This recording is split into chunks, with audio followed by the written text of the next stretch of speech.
makes a mistake again. He missed a shift. He's going to spin to the inside turn. He's going to take the lead. Eli Hinton just got used up there in the hairpin. He's going to pick up a win after a long winless streak and visit victory lane. And the whole field just needs to get himself slow down, hop these curves, up and over. There's that cannon running attack line. Great restart here for the 2 car, but also for the 48. He crosses him over, down into turn 1, there goes the tail. Here comes the 20 alongside. The 13 car gets turned. He's going to spin in turn 2.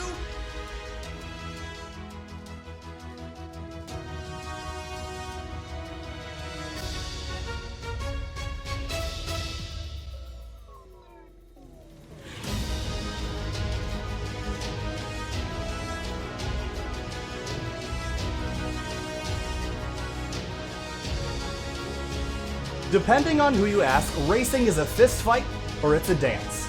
It's dirty hands, sledgehammer on metal, it's flames and fire. Or it's a carefully calculated, manipulative, team-orchestrated symphony of speed. Depending on who you ask, racing takes on a different meaning. But there's no denying that there's a romance in open-wheel racing, where taking more than you're given means your 110-octane land missile comes to a dead stop buried in a concrete wall. It's delicate, it's a balance, something more akin to painting a picture than playing football or rugby. Tonight, Pocono is our canvas, and the Dallara IR-18 is our brush.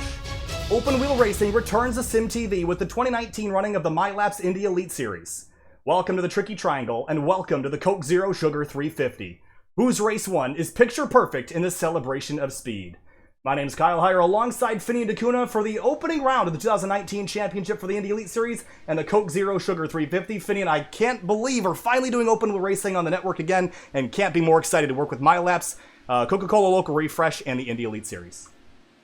Yeah, looking forward to a fantastic race, and also a long race tonight. These guys are going to do 140 laps at Pocono, so I hope you get tight, grab yourself a drink and some food, because we're going to be here for a while, but it should be a fantastic race.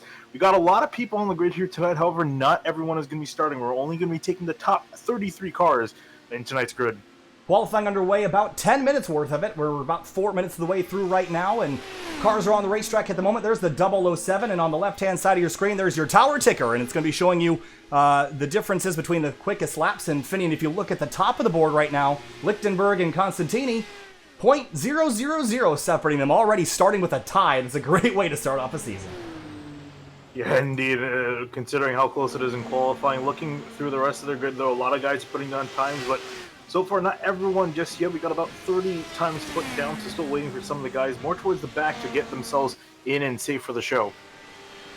There's John Downing in P11 right now, and you mentioned that, Finian, we have 33 spots, and there's about 40 people here tonight, so that means that a lot of drivers are going to have to go home, and we're going to see this a lot this season, kicking people out of the racetrack before the race even starts. You want to start off your season strong, and that involves qualifying in. Liam Quinn, 27th quickest into 44. We'll see if that's enough to hang in there. There's still enough drivers behind him to kick him out. Matt Kingsbury, who's been on the network before, and his number 21, he comes out of turn 4 to come across line. Where's he going to slot himself in that vehicle?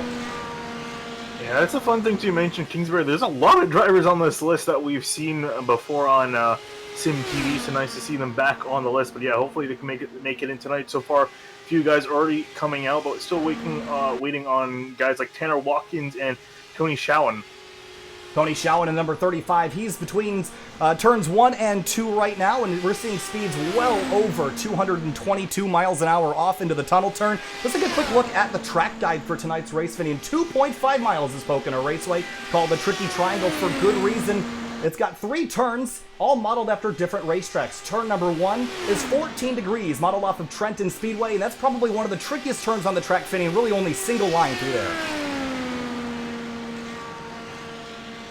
Moving on to turn number 2, it's 9 degrees, modeled after Indianapolis Speedway. Obviously, the significance of that racetrack carries a lot of weight in IndyCar, especially here at Pocono Raceway. It's high speed, almost flat out through the tunnel turn, then off to turn number 3. That's modeled after the Milwaukee Mile. It's 6 degrees over there, very flat, very wide, and very, very fast. The fastest of the 3 corners leading onto the front straight, a very important corner to get right before you go back through the gears again onto the front straightaway. Tony Schowen up to 32nd. So he's right on that bubble of going home. So just take a look at our track conditions for tonight. 78 degrees in the air, 81 degrees on the racetrack, relatively cool temperatures.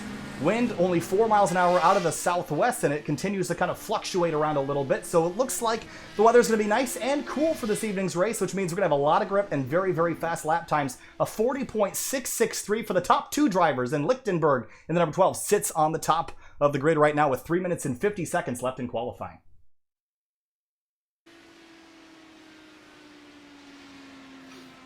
And my name is Kyle Heyer alongside Finian Acuna for tonight's race. Of course, SimTV, we started in February of 2018, done all sorts of series, but Finian, what's the significance of returning to open wheel racing? Because I know, as a Formula One fan, you're really excited to have some cars without fenders back on the network. Oh, yeah, definitely. I'm excited to have these cars back on the network, especially, as you're saying, these cars, because these are actually some of my favorite cars to drive on the sim racing service, iRacing, so nice to see them back again. This is about the third series that we've done with IndyCar, so hopefully this one is here to stay, because especially with the guys we got on the grid tonight, some big names. Looking forward to seeing how these guys tackle this track, especially considering how many they are in number. Chad Simpson comes across the line. What's he going to run for Last Lap Motorsports? I think that was his out lap. No, it wasn't. A 26th place run. That should be good enough to get him in the show here, Finian, for that number 42 out of Frisco, Texas. And so that Last Lap Motorsports machine is going to get in the show. Tanner J. Watkins, no qualifying lap as of yet. He's only got 2 minutes and 40 seconds left to make one. Christopher out on the racetrack in the number 13. He's trying to go a couple spots quicker at the moment. Yeah, Schoen's the only, or sorry, not Schoen, Watkins is the only one not to put a time down of the 41 guys here. He is in the server, so I think he's just waiting. He's still got about 2.5 minutes, so if he wants to put a lap time, he probably needs to go about now. And try to get in both laps. Chad Simpson trying to go quicker, and he does. A 9th place effort for that Last Lap Motorsports number 42. A great qualifying effort for Simpson in the final moments of qualifying. I think the entire field has taken their lap, Finian. So that's going to put Brendan Lichtenberg on the pole. And Brandon Treno in 3rd place in that number 9. Zach Campbell 4th, AJ Burton 5th. We're going to run through the starting order here shortly, but we want to give a quick shout out to our sponsors. We want to, of course, thank MYLAPS for coming on board and sponsoring this series for the entire season long, as well as Coca-Cola Local Refresher coming on board, not only sponsoring some races this season, including the Triple Crown events, which this is one of those, but also throughout the race this season. Of course, this is the Pocono 350, sponsored by Coca-Cola Local Refresh. This is one of the Triple Crown events, Finian, so a lot is on the line for these drivers. What a way to start your season with a victory, and let alone at a Triple Crown event at one of the biggest racetracks on the schedule.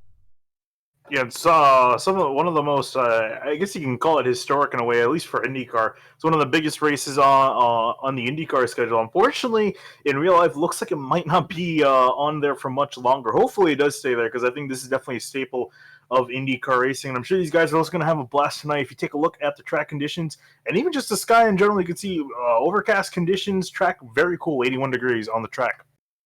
So, IndyCar's dirty air. How do you, if you're going to start farther back than 10th or 15th, how do you negotiate that dirty air on the opening couple laps? Is the tire grip enough to overcome that, or are you going to find yourself fighting some understeer early on?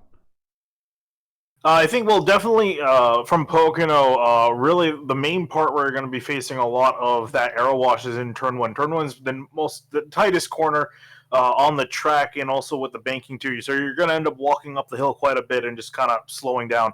Turns 2 and 3 can kind of go almost full throttle. Might have to back out just a little bit, but definitely I think Turn 1's the place you want to watch out for the most. That's where you're going to see probably a lot of guys end up just hitting the wall on exit, just to how much aero wash they're getting off the car in front of them. So definitely early on, I would say, wash the tires, try to keep them good as long as possible, because you're going to need them later on. This racetrack is 2.5 miles long, speeds over 220 miles an hour on the straightaway. We talk about dirty air in the corners, but what about the draft on the straightaways? How can drivers use that to their advantage on these long straightaways, and how do you get the pass done, and can you even outbrake people? Because we know IndyCars, a lot of downforce, you're on throttle quite a bit. Yeah, I was going to say, well, you definitely don't have to break them, more so just dive into the corner a lot harder than the guy. And just, again, hopefully that it sticks, because You might see a lot of guys do that just out of frustration later on in the run when you're trying to make a pass, and that's really where it gets harder, especially with this newer package.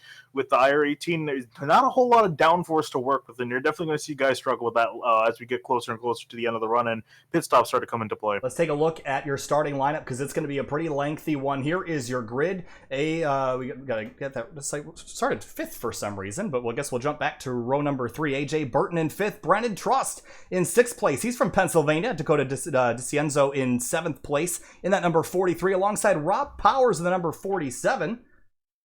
Powers, of course, from Kinetic Racing from Indianapolis, Indiana. Chad Simpson, 9th place. Andreas Eich from Scandinavia in the number 76. So a friend from across the ocean there. Andrew Kinsella in the number 11 spot. In the number 14 car from Canada. Henry Bennett in the 007 from the UK, starting 12th. We're going to let the rest of that scroll on the bottom of your screen because I don't think I will be able to make it to the end of that lineup without taking a drink of water here as we get around to the rest of the starting grid. Matt Kingsbury, of course, we're familiar with him from the Fuel IndyCar series in the past. So again, like you said earlier, Finian, some of the drivers we're familiar with, some of them brand new. So again, first broadcast for the series. Let's be kind to us on the name pronunciations. I have a table in front of me, but there's about 45 people on it, and it's going to be pretty hard to reference it quickly. So if I say the name wrong, just correct me afterwards, and we'll go from there.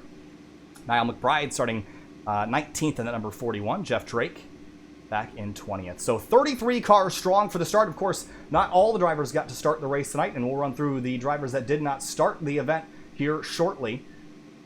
Take one more look at our conditions before the race starts. Track temp's 80 degrees. That's cool, but the cars are so on edge here at Pocono. So is there going to be a lot of grip out there, or are you going to be fighting the slippery slideys out there, especially in the dirty air? Oh, you're definitely going to, I think these guys are going to love the fact that the track is so cool compared to what it normally could be, just bathing in the sun. They definitely got a lot more to work with. Definitely see a whole lot more passing than you would at Pocono otherwise, so definitely a lot more to play around with. I don't think these guys are going to be slippery sliding a whole lot until the tires start to wear out. 140 laps on tap for tonight. If the race goes green to the end, it's about an hour and 35 minutes worth of racing as the field rolls off the drivers that did not qualify for this race. Joe Branch in the number 28 did not take the green flag. Logan Simmons in the 75. Richard Holt, Joe Flanagan, Gabriel Ashik, and Tanner J. Watkins. Of course, we've heard that Tanner Watkins is out on other duties tonight, so he will not be racing. Field rolling onto the backstretch here, Finian. Remember the tunnel turn, high speed, but that's pretty single line through there. Can you use the outside lane? Is there multiple grooves to use here at all? Is it pretty much single file all the way around? For the most part, I think in turn 1 there's pretty much one line. Same thing with turn 2 is more or less one line. Turn 1 is a little bit more play due to the banking that it has. You can kind of go around the outside, but definitely I think turn 3 is probably the most interesting with these guys. You can either run around the bottom, take the shorter way around, or you can try to get a nice run off the top side, go the long way around and get a good run on the front straightaway. So a lot of different setup, but we're definitely going to see, especially early on. Pocono 350 about to get underway. 140 laps, 33 cars strong for the opening round of the 2019 MYLAPS Indy Elite Series. Stick around a little later for a note and a word from sponsor MYLAPS, and we want to thank them again for coming on board. If you're interested in MYLAPS products or services, check out the links in the description to find out more information. Field rolling through turn 3 onto the front straightaway. Finian 140 laps. Open wheel racing returns to Sim TV. And here we go. Green flag flies, racing at the tricky triangle. Fantastic start, already starting a single file out in the front. Meanwhile, guys just trying to get sorted out before we get to turn 1, and all 33 guys head down up over 200 miles an hour. Already 200. That just shows you the acceleration these cars have in them onto the back straightaway. Look at this field. 3 wide in the middle already, and everyone just trying to find space to run in the opening lap here in the MYLAPS Indy Elite Series. Movement already up in the front. Lichtenberg getting passed on the inside by Constantini. He goes up into the lead, but he's got a bunch of guys in behind him. That's Lichtenberg falling to second. Treno in third. Moving on back to the field. Everyone trying to find room to race. There's Matt Kingsbury in the 21. That's that white and gold car.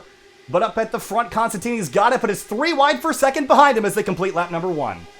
Yeah, Campbell actually, he was looking to make it through on the inside. Looks like he's going to back off for now, just try to get settled in line, let these guys in front of him race it out. Rob Powers in the number 47. That's that blue and black car in the middle of your screen on the outside. That's Kinsella there battling with him as they make their way down the back straightaway, heading towards the tunnel turn. Yeah, Kinsella also Just trying to move up some spots after starting early on, but it looks like a lot of the guys in the front settling out and going single file. I think they're all getting ready for the long haul here. Yeah, it's a long race. There's really no reason to wreck yourself out early, because a wreck right now, Finian, it's not going to take out 1 car or 2 cars. It's going to take out 5 or 10, so be careful. We saw some cars get tight out of turn 3, almost getting into that safer barrier, but now the shuffle begins on the straightaway. Drafting. Here comes Zach Campbell in that highlighter yellow number 2. He goes to the top spot down in turn number 1. Yeah, and you saw he used the draft advantage to get just ahead of Trano before they got to turn 1 to make a bit of a dive, but now he's on the defensive. Here comes Trano back for that first spot. He's not going to give it up easily. Well, looks like the guys from 3rd through 5th are kind of hanging out, but for the top spot, they are not. Campbell on the outside, right behind him. Constantini, actually, that's Lichtenberg and Trost that almost got together. Trost, of course, believe in that orange car there. That's the number 66. But Trano gets the lead back away, and he'll try to run away from Campbell, but that draft is going to suck that 2 car right back in. Yeah, and Campbell is going to have attempt number 2 here. Nothing that Trano can really much do to defend. Here comes Campbell with a big run to the inside. Can he make it stick after turn 1 this time through? Down into turn 1. They're just kind of swapping spots right now. It's early in the going to be fighting really hard, but the drivers behind look like they're pretty content running how they are. There's a bit of a stack up out of turn 2. And that's Dakota DeCienzo in the number 43 on the inside of Kinsella in that teal, that seawater colored number 14. And Dakota's going to get back Adam up. Blocker a little bit few positions back in 12th. He started in 16th, already up into 12th, so one of our biggest movers so far. He's not trying to just sit around. He's making some passes. Here he comes with another one. On the front straightaway, well over almost 230 miles an hour for the front runners right now for the top spot. Campbell back to the inside, some shuffling around behind him, but Campbell goes back to the top spot in that highlighter colored car. Everyone getting single filed out. They're still battling behind, about 10th place on back. In the midfield, though, Niall McBride in the number 41 car. That is that, trying to get a better look. Trying to associate names and colors early on in the going. That's that blue and green car McBride is, that 41. And the RPM finishing over almost 12,000 as they enter turn number 3. These guys pushing their engines to the limit. Meanwhile, a 3-1 on the front straightaway for a second between Andreas Henry Bennett and Chad Simpson. They get themselves sorted out before turn 1. Chad Simpson in the 42. Remember, he jumped way up, I believe, to the 9th spot after his amazing qualifying effort late in the going. Jumped up quite a bit of ways up the grid. Everyone's taking it easy here early. 6 laps complete of the 140 we have scheduled tonight. Jeff Drake in that number 92. That's that gray car on the outside lane. That's Ray Kingsbury behind him in the blue and white car. Trailing in, and Ray Kingsbury looking for a move down into turn 3. There's actually some rumble strips down on the apron in turn 3. Are those something you can use to help rotate the car, or is that something you want to avoid? Yeah, well, that's something you want to avoid at all costs. That thing has next to no grip, especially compared to the newer surface that we're on with the newer version of Pocono. So you want to stay away with that, because with the little grip that you have on the track surface as it is, you definitely don't want to get on those curves. Field rumbles on by. 7 laps complete here. Some shuffling in the midfield still. Henry Bennett in that 007. He started looks like he's running 10th. He started 12th. Gained 2 spots so far, just kind of hanging out in P10. So what's the rush here, Finian? Are you going to want to ride in line right now, just kind of see what your car has? Or do you want to get that track position early and deal with your vehicle and how it's handling later? Well, I would say at this point, after these opening laps, I think you definitely want to try to find a nice place in line. If you could really feel like you can make the pass on the guy ahead of you, go for it. But it's really one of those things where unless you're absolutely certain, you really shouldn't attempt to pass, because you're just going to get freight trained by a lot of guys behind you waiting to move up. Liam Quinn's in that purple number 44. He's currently 22nd on the inside, and Riley Thompson in the 58. Yeah. I was going to say, Riley Thompson started in 31st all the way up into 22nd and still moving up some spots. Here he comes on the inside of Frank Levick the 4th. Up front, it's kind of settled out. Trano's got the lead over Zach Campbell. There's a 76 making a move. That is the red and white car of Andreas Eit. Adam Blocker right in front of him in that blue number 74. And Blocker's had a decent start so far.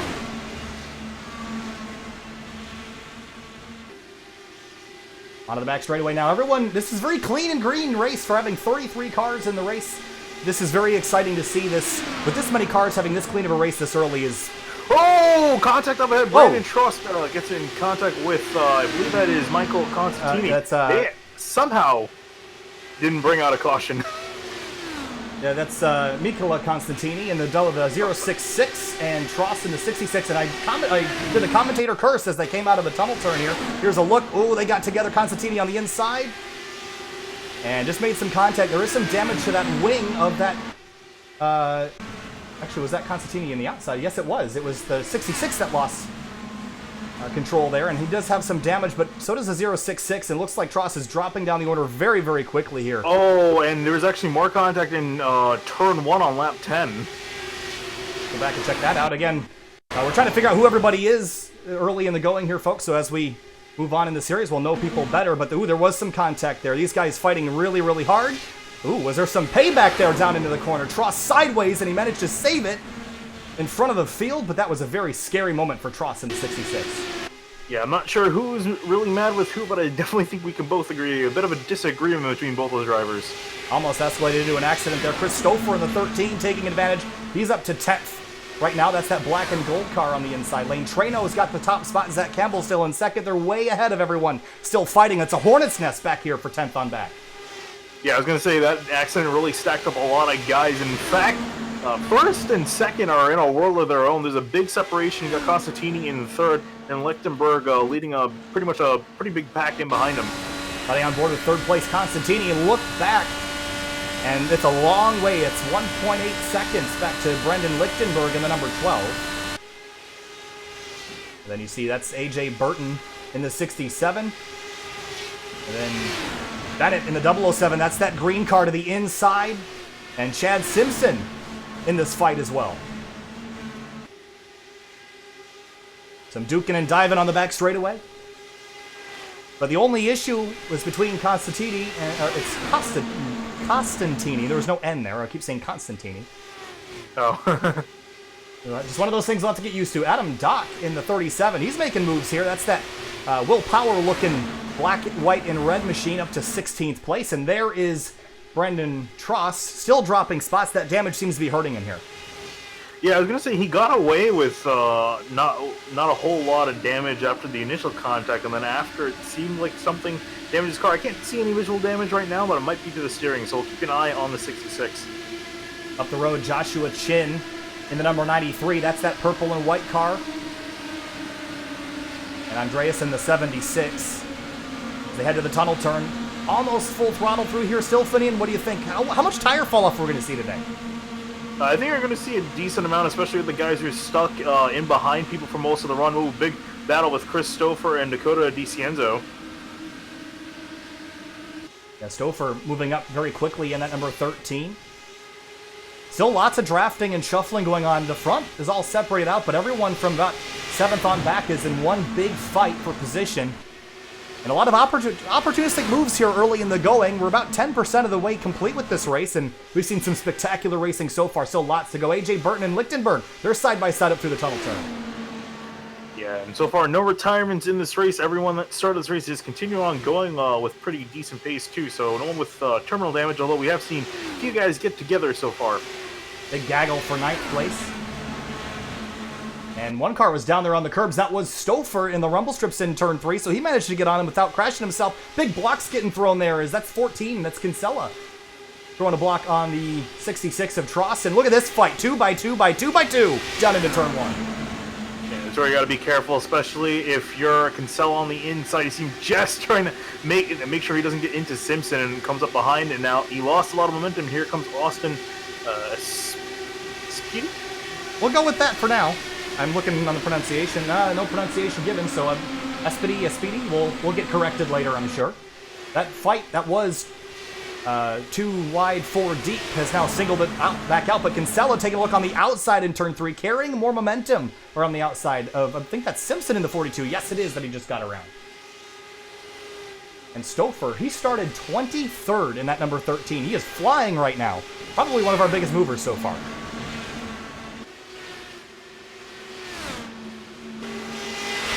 Treno out front by half a second. He's got control of this race. Ooh, big blocks getting thrown.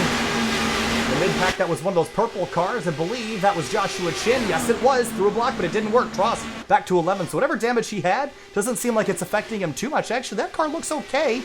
Yeah, that's what. See any scratches on it. Yeah, I think the problem he was having was he just kept getting passed by people, wasn't really able to get himself situated and sorted out back in line. So I think now he's had the chance to be able to start flying up through the order. Although it's gonna be quite a while for him to get back up where he was. He's gonna maybe have to use some pit strategy to get himself back up there. Joshua Chin has just been battling Adam Dock in that 37 quite a bit the last lap or two, and they're going to come side by side up turn 1, and it's a drag race down the straightaway. See, in a stock car, you might be able to side draft, but that's not a very effective method here in the Indy car. You got to get tucked in behind, and that's what Doc's going to do as they roll off into the tunnel turn.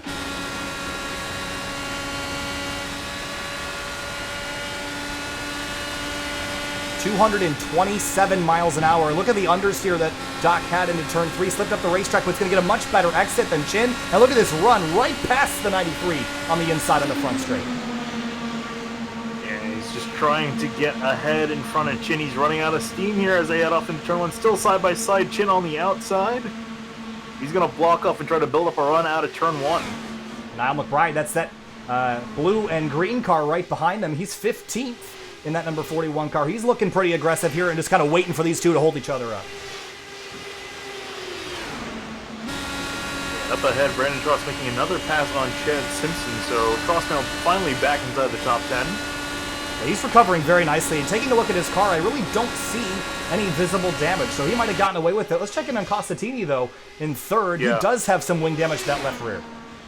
Yeah, and I'm amazed because he doesn't really seem like he's fallen off the pace at all. He's had some minor damage to the side pods too, so but doesn't seem to be affecting him a whole lot. I'm curious though. I feel like he might be held in for quite a while in the pits because I think by default he's gonna have his rear wing fixed up by the team. So we'll see and keep track of that. Riley Thompson in the number 58. That's that red, white, and black car. Remember, he started about 31st place. He's in 24th. He was as high as 22nd. But it doesn't seem like he's been able to make much progress. He's still sitting 24th at the moment, 20 laps in. Yeah, he's also got a big swarm of cars up ahead of him with Liam Quinn and Tim Doyle. I saw them going at it, as well as Rob Powers and Frank Levick. They're playing fire here as they head off into turn 1. That's Tim Doyle on the inside, that number 11 car, purple and white. A lot of purple cars in the field, which is nice to see. I like the color purple. And Rob Powers in the outside lane. Is the room given? Yes, there is. Here comes Quinn to the inside. They were 3 wide for a moment, but looks like Doyle's going to get the best of them. He rockets off into the tunnel turn in 20th. Yeah, all these guys giving each other quite a bit of room, which is definitely nice to see. Because, you pretty much have to when you have open fenders like this. You need to be careful of the guys around you, but some fantastic racing so far. Oh, Brandon Tross in the 66. He's down to pit lane here. Finning, is this a scheduled stop? I would think it would be. Yeah, I would think it would be as well. That's a long trip down pit lane here, though. And where's Brandon Trano? Where is the leader? Will he get put a lap down? He's rolling through the tunnel turn right now. Caution on the racetrack. Oh, caution. Trying to find out where it is on the racetrack. And and I think it was Chris Kahula. He came to a stop on the front straightaway. Could I find where that driver is? Got a position for me? 26, I think, actually. Yeah, so far it's showing he's in 26 in the 57 car. 57 car. Where is he? Trying to find him. Oh, there he is. He looks like he reset. That would be why. So Chris Cahoe comes to a stop on the front straight, but how and why is the question? From what I saw, he got some pretty decent contact out of turn 3, but then just pulled the car to a stop. I think he thought he was safe off the track. Oh, that was a big hit there.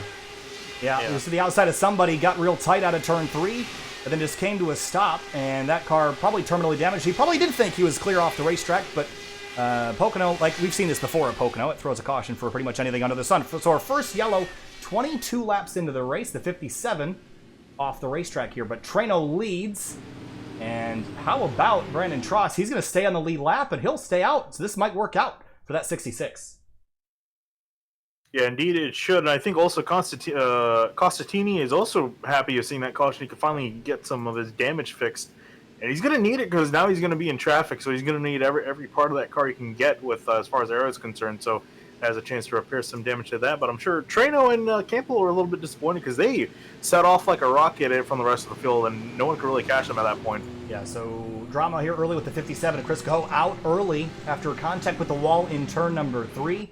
Brandon Trost came to pit road right before that caution. It was well timed. He stays on the lead lap, and he should stay out here and get all that track position back as the field heads on to the pit lane here, Finney. And I think we're going to see a lot of fuel, but what about tires? What's the fall off going to be like? I think let's actually take a look. I'm just gonna kind of browse through some guys' lap times. And look at that. Looking at about a second over the course of 20 laps. So the field on pit lane here, and cars in and out relatively quickly. I see a lot of cars jumping up on the jacks. And it looks like a lot of tires being taken as the field races off of pit road. It looks like Trano and Campbell, they're going to stay as they were, but Brandon Trost, he's going to stay out on the racetrack, of course. Looks like he'll pick up the lead, so well played out strategy for the 66. Helped out by a little bit of luck, though, but sometimes you'd rather be lucky than good, and Trost certainly very lucky in the opening stages here at Pocono. Ooh, I see Trano, he's slow on the inside. I think he got a speeding penalty. That is so painful. Lose all your track position.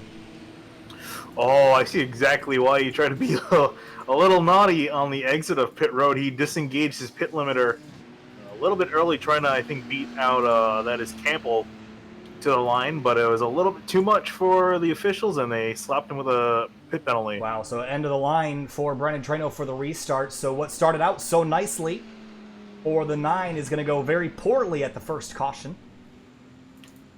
And for Brandon Trost, things are going to go a lot better.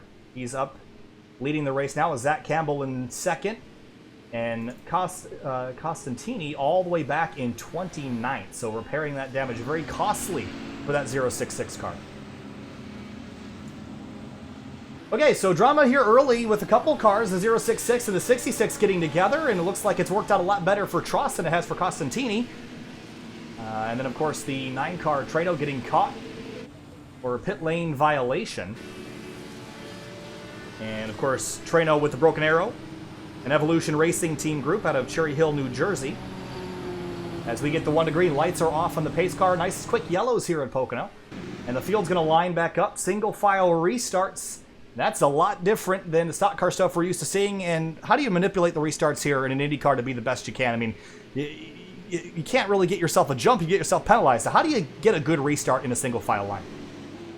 I think just a matter of kind of guessing more or less where the leader is. I'm talking about guys that are like way further on back, because that's really where it's going to matter. It's just kind of guessing around where the leader in front is going to get a start. And also a big thing about it too is being careful on the stack up. We've seen quite a bit of guys, especially at Pocono too, get caught up in the stack up when everyone starts to bunch back up in turn 3 for the restart. And a lot of guys could end up getting damage from that. So you also don't want to fall prey to that. I think with the way these guys have been racing, I'm sure they should be fine from avoiding incident through there.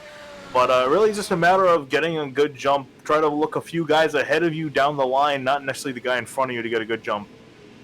So we saw Costantini and Trano back on the pit lane. Really no harm there. You might as well just put yourself all the way back. Keep yourself out of harm's way, because that's the challenge, right? You get put all the way back there. You don't want to get yourself into trouble. It's still really early in this race.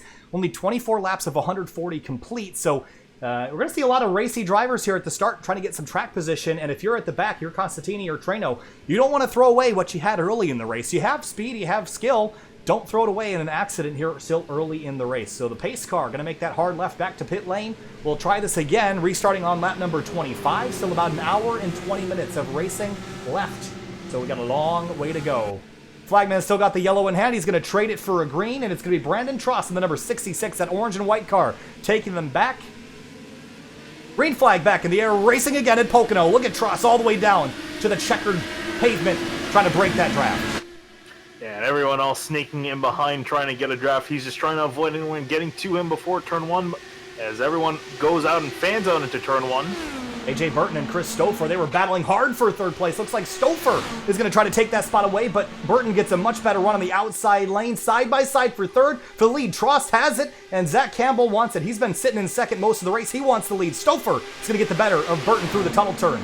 Meanwhile, behind him, Chad Simpson in the 42 continues his top 10 run, right behind Kinsella in the number 14, Lichtenberg up the road. He's continued to drop back since the start of the race, but for the top spot, here comes Campbell in the bright yellow number 2, and he's going to have a great draft on the front straightaway. Yeah, here he comes with a big run to the inside of Tross. Tross, nothing much he can do on the outside just to get the line through. I don't think Campbell's going to have it here, at least by turn 2, because here comes Tross and Stouffer in behind him. Yeah, I think Campbell got the better of Tross through turn 1, but here comes that orange 66 back to the inside lane. Down the back straightaway, he's going to clear Campbell before they enter the tunnel turn, and now the crossover starts all over again. Can Campbell get a better run through the turn? High speed, high stakes here early in the going of the Triple Crown event here at Pocono. And Stouffer in behind, started in 23rd all the way up into 3rd, and wanting more here. He's got the leaders right in front of him. Let's see what Stouffer can do. Yeah, Stouffer started way deep in the pack. He is charging to the front. Here's his view on board as we rocket into turn 1 at 227 miles an hour. Behind him, 3 wide for second, or for 4th rather, for a moment. And Stouffer's got a run on Campbell. Yeah, here he comes with a look in turn 2. Campbell's going to back up, give him the lane. Stouffer is looking spectacular in that black car right now. Started deep in the field, going for the lead now, working lap 27. Here comes Stouffer to the inside. He's going to take the top spot away from Tross as they exit turn 3. Oh, car in the fence behind him. I think that was Burton in the 67. Big impact there. Yeah, looking at Burton's car. Does it look okay? It looked like he pancaked it pretty square, so he might be all right. But certainly bounced off the fence a little bit. Joshua Chin side by side with McBride through turn 1. This is for 12th place. And for the top spot again. Believe it or not, Burton didn't actually get any damage. He got really close to it. Wow. It looked like he hit the wall. He corrected it so straight that it looked like he bounced off it. But good job there for Burton to miss that. Stouffer still got the top spot. Brandon Trost wants it. He's been really aggressive trying to get it back, but I just don't think he's got the car. Looks like that 13's the best one out there right now. Look at him out at a turn 3. Playing chicken with that wall, but we got straightened out a lot quicker than we did that first start.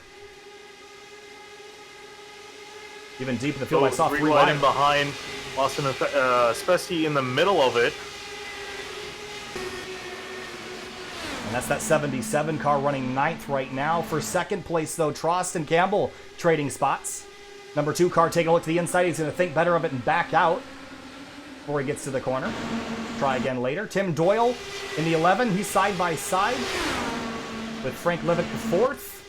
And there's Riley Thompson, who gained a couple more spots on that pit sequence and is riding right now in 20th place, trying to figure out how to get around these two that are battling in front.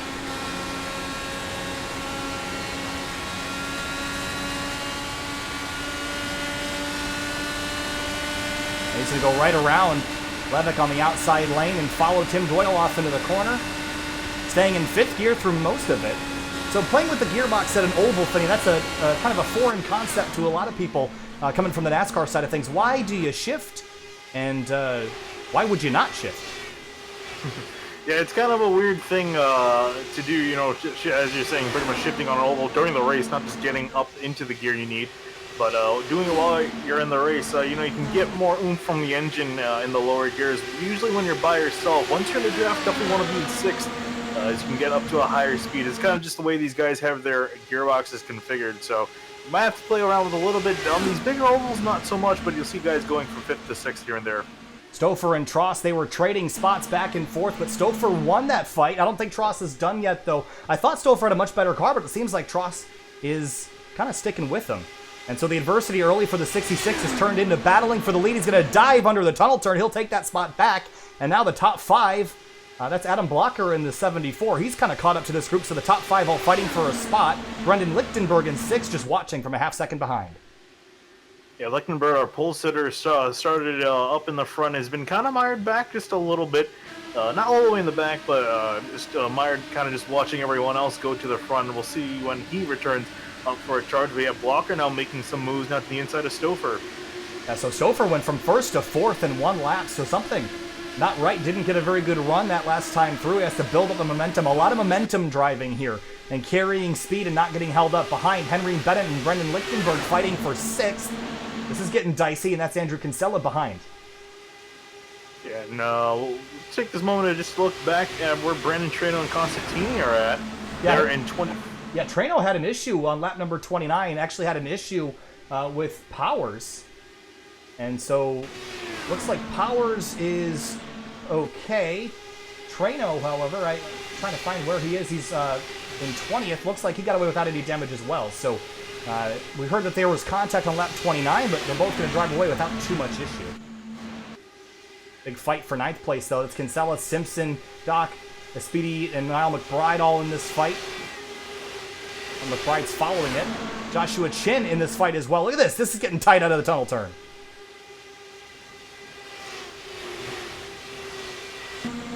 Side by side, and ooh, Simpson had to check up 3-wide contact. The Speedy's going to spin. Does he save it? He does. He's going to get run into by McBride. They spin hard impact for McBride into the fence. And that's the pit road attenuator. Big, big crash out of turn 3. Caution out. And McBride tried to miss it and picked the wrong lane, and a big, big impact. That's going to be the end of his night. Potentially. And that car not going to want to go anywhere. Caution out. Lap number 34, our second of the night. And it started with the Speedy. And that's the 42. Slows up mid-corner, and who was that on the inside? That was... that is Adam Doc in the 37. So Doc gets into him here. There's just too many cars going for too little space there. The 77 gets spun, and then almost had it saved, and then the 41 clobbers him. And a big impact there. That's gotta hurt from on board the 77. This is, or the 41 rather. This is gonna be a pretty big impact in slow motion here. Clobbers the back of the 77 and then into the pit road attenuator, and thank goodness for those barrels, but still pretty much race-ending damage for the 41. He's still out there rolling, but if that car gets repaired and runs even top 30, I'd be amazed. Yeah, I was going to say he might be able to at least continue running out there just for points, as long as he doesn't have any handling or suspension damage. But yeah, other than that, that car is definitely not going to be in race-winning condition. And it looks like Espesti is going to call it a day. He's in the pits. Yeah, that car is definitely done. Espesti? I know I'm probably not saying it right, but that's definitely not right. Espedi. We got to get a correction on that at some point. But so Austin's out in the 77, out of the vehicle. You see him, that car vacated there. Niall McBride still running around, but that car pretty well destroyed. Rob Powers in that 47. Let's take a better look at that car. We heard again contact with Trano, but that car looks fine, and I think Trano's as well without damage. So I think they'll get away with that. Brandon Tross had the lead as the caution came out. Christopher had a great run leading up to that yellow, but fell to 4th. So the run extinguished for the 13. What about pit stops, Finney? What do you think they're going to do here? I think we're going to probably see everyone come and get some fresh tires. Might as well. And it might not seem like it's worth do the drop-off, but he definitely wants some fresh tires. Otherwise, he's going to get freight trained by some guys. Well, Chad Simpson is going to stay out on the racetrack. We'll see if he comes down maybe next time through. But the rest of the field, everyone is going to come down to pit lane for tires and fuel. So Simpson taking a gamble here. What do you think of that call? Oh, you look at get a look at his steering if you can. Let's ride on board here. Oh, that is, I don't think that's how that's supposed to be. I was gonna say, he's turning right to go left, and that's not supposed to be a quote from the movie Cars, but oh gosh, pretty much exactly what he's doing. Yeah, so he's definitely got some pretty much terminal suspension damage. I think he's out there just to lead a lap, and then pull it into pits to call it a night, because yeah, there's no way that he can continue with that kind of damage. So under caution for the second time tonight, here's a word from MYLAPS, who's come on board to sponsor this series for 2019. We'll be right back.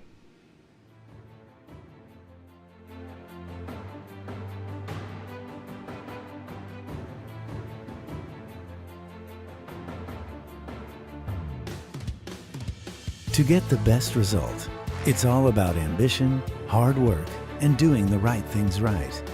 In 1982, two Dutch brothers invented an automatic way to time RC races. The system of the company, called AMB-IT, was quickly adopted by pro racing series like NASCAR and IndyCar.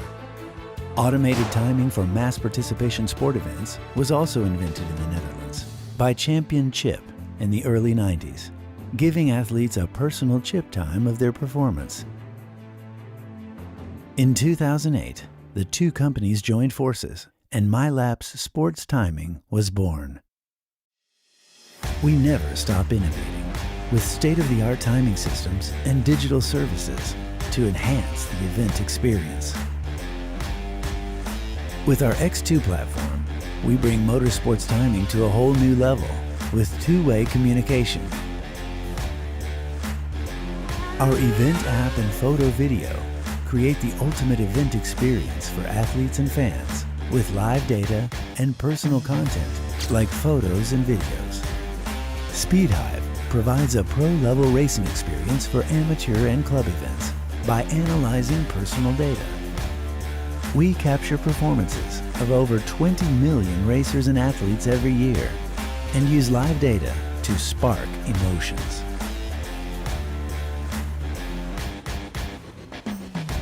MYLAPS. Experience progress.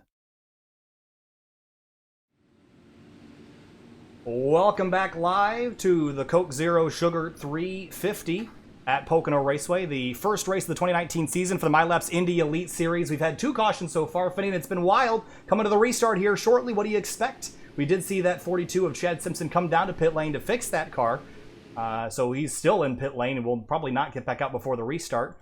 So expectations for the restart, and what do you think Chris Stolfer's going to do back in 3rd in that number 13 car? He's been mighty competitive.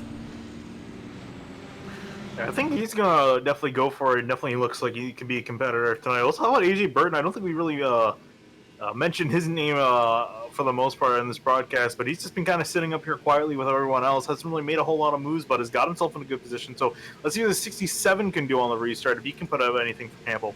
AJ Burton from the Indy 500 group with Broken Arrow and Evolution Racing Team from London, UK. So it's pretty late over there for the 67 as the field rolls out of turn number 3. The pace car is going to pull off again.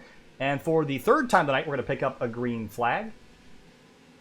And Zach Campbell in the bright yellow car is going to take us back to the green. Already some cars out of line. Green flag back in the air. That's the 66 across on the inside, taking a look at Lichtenberg. He's trying to take a look at Lichtenberg. Lichtenberg giving him a block, and also off the pace. I think he might have missed a shift. The top 4 off and away from everyone else. Yeah, Lichtenberg really didn't get a very good start. The top 4 already a second up the road. That's caught Trostin behind and stacking up the field as they exit turn number 1. Yeah, they get out. They might already be losing the draft off of the leaders. We'll see if they can Whoa, get going. contact! Trost and Lichtenberg get contact together. That was big contact there. And Trost muscles his way on through, and Kinsella following, just hoping these two don't take each other out in front of the field. Yeah, speaking of the front of the field, everything's going off. Oh, caution, no! Caution out. Big crash. Riley Thompson at the back, as well as several others. Big, oh man, Thompson's in the catch fence over there. Tim Doyle involved, Adam Dock, Jeff Drake, and others coming to rest. That was a big, big accident. Simon Bryant at the back as well in the number 22. That car is pretty well destroyed. But our 3rd caution of the night on the restart here. Let's take a look at what happened. This is going to take a while to dissect here, I think. Ooh.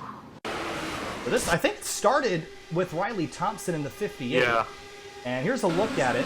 Riley's in that red, black, and white car in the middle of your screen. And we're going to see him run up on the back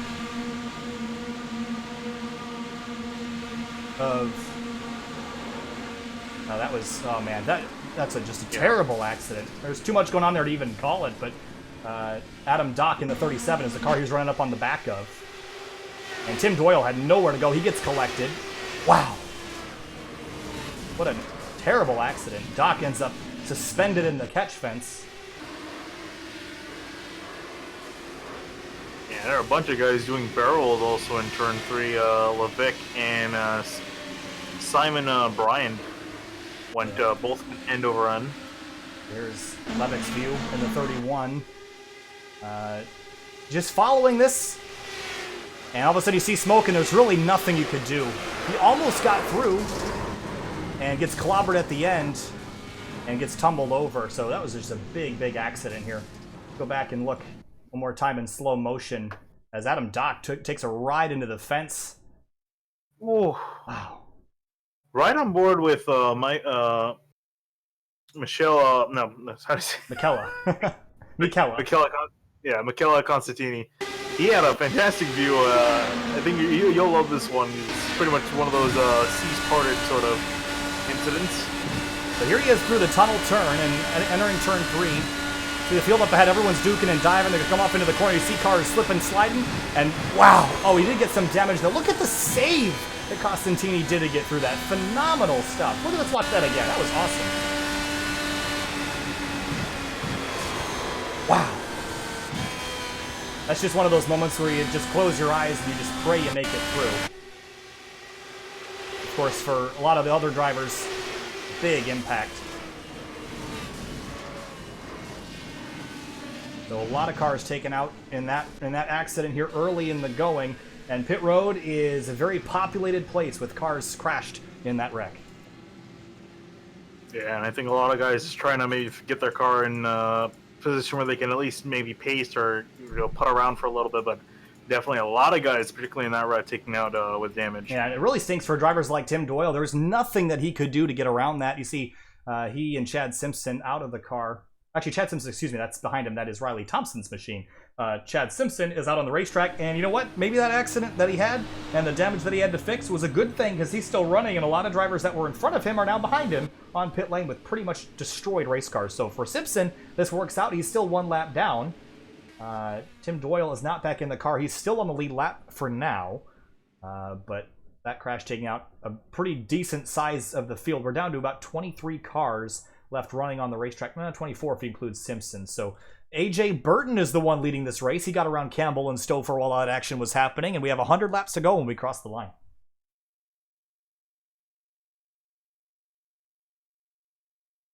So our third caution of the night. We've had 6 caution laps. We've had 8 lead changes at the front of the field. It's been very competitive up here. And AJ Burton takes the top spot as we head down into turn number 1. Christopher back to 3rd. Adam Blocker having a great run in that number 74. He's up to 4th place. And of course, Adam Blocker, Power Slide Motorsports from Hampton, South Carolina, in that Adrenaline Motorsports machine. So rolling through turn number 1 now onto the back straightaway. We've seen a lot of aggressive driving here early. The cautions have started to come, breeding other cautions. But if your guys up at the front, actually, you know one guy I'd like to point out, Finney, is Matt Kingsbury up to 11th place in the 21. He's quietly worked his way up into the top 15. What about this guy coming up here and stealing away a top 5? Yeah, I mean, especially with a lot of guys taking on that last wreck, definitely has a solid shot at getting a good finish. Also, some guys like Tony Shawan, haven't talked a lot about him. Started in 26th, currently up into 13th. So a lot of guys moving up quite a few spots with so many cars dropping out of the race through that last incident. So they got a pretty good shot now at getting a good finish. Let's see what they can do with their newfound track position. What do you think about a SimTV sound surge on the restart here, Finian? I think that's on excellent. I haven't done one for IndyCar yet, actually. I don't think this existed when we had IndyCar before. Yeah. So this will be the first time we've done a SimTV sound surge with IndyCar Series action. The MYLAPS Indy Elite Series coming back green for the 4th time on the restart. We're going to shut up and let you listen to the sound of these twin-turbo V6s on the restart.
Brandon Tross in the 66, a great pass on the front straightaway up, moving himself back into 12th. He's recovering from the incidents that he's had so far, but up towards the front. Adam Blocker in the 74 moving up to 3rd. That's Zach Campbell that he's just gotten around. And look at AJ Burton up to 2nd. Chris Stouffer leads the race.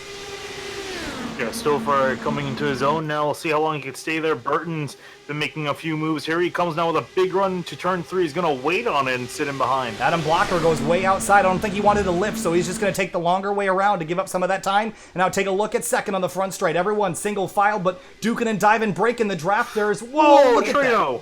Treno up the middle in that number 9 car. Here he comes, 3 wide down into turn 1. Yeah, remember, got put in the back after a speeding penalty early on. He's moved up quite a few spots. He's going to actually be clear of Lichtenberg by turn 1, so he's now finally in the top 5. For the lead, here comes AJ Burton to the top spot. Burton's going to take the lead away.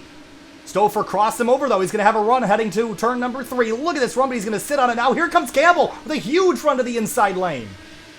Wow, he made a very late dive on Blocker with the run, was just narrowly able to get by, and there you see Burton checking up out of turn 3. Here comes Stouffer, look up the middle, he's going to go to the inside. 3 wide for the lead. 3 wide for the top spot. Campbell in the middle, but looks like AJ Burton's going to have the quickest run down into the corner. There's a purple car making moves in the background. That's Joshua Chin down in 9th, but Campbell from 4th to 1st in half a lap. How about that? This is spectacular racing here, and that, oh, caution in the back. It's Kingsbury. And David Adams in the 88, that's the one tumbling, the blue and white car. And Kingsbury, we just mentioned how good of a race he was having. This 2-car accident, lap number 46. Big damage to both those cars. Ooh. And let's go back, take a look at how this one started. And I hear Finian going, ooh. So it looks like this might have started. Ooh, the 21 hooked the apron.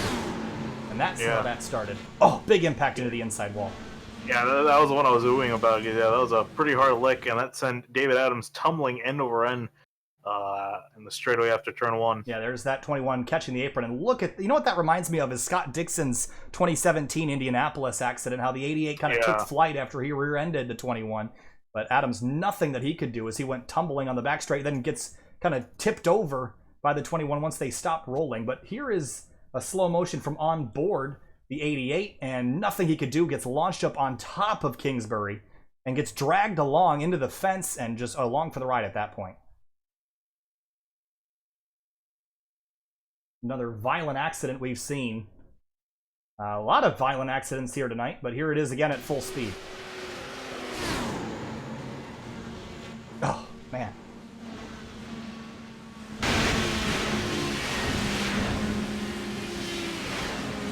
First 20 or so laps without a caution. We've had 4 since then.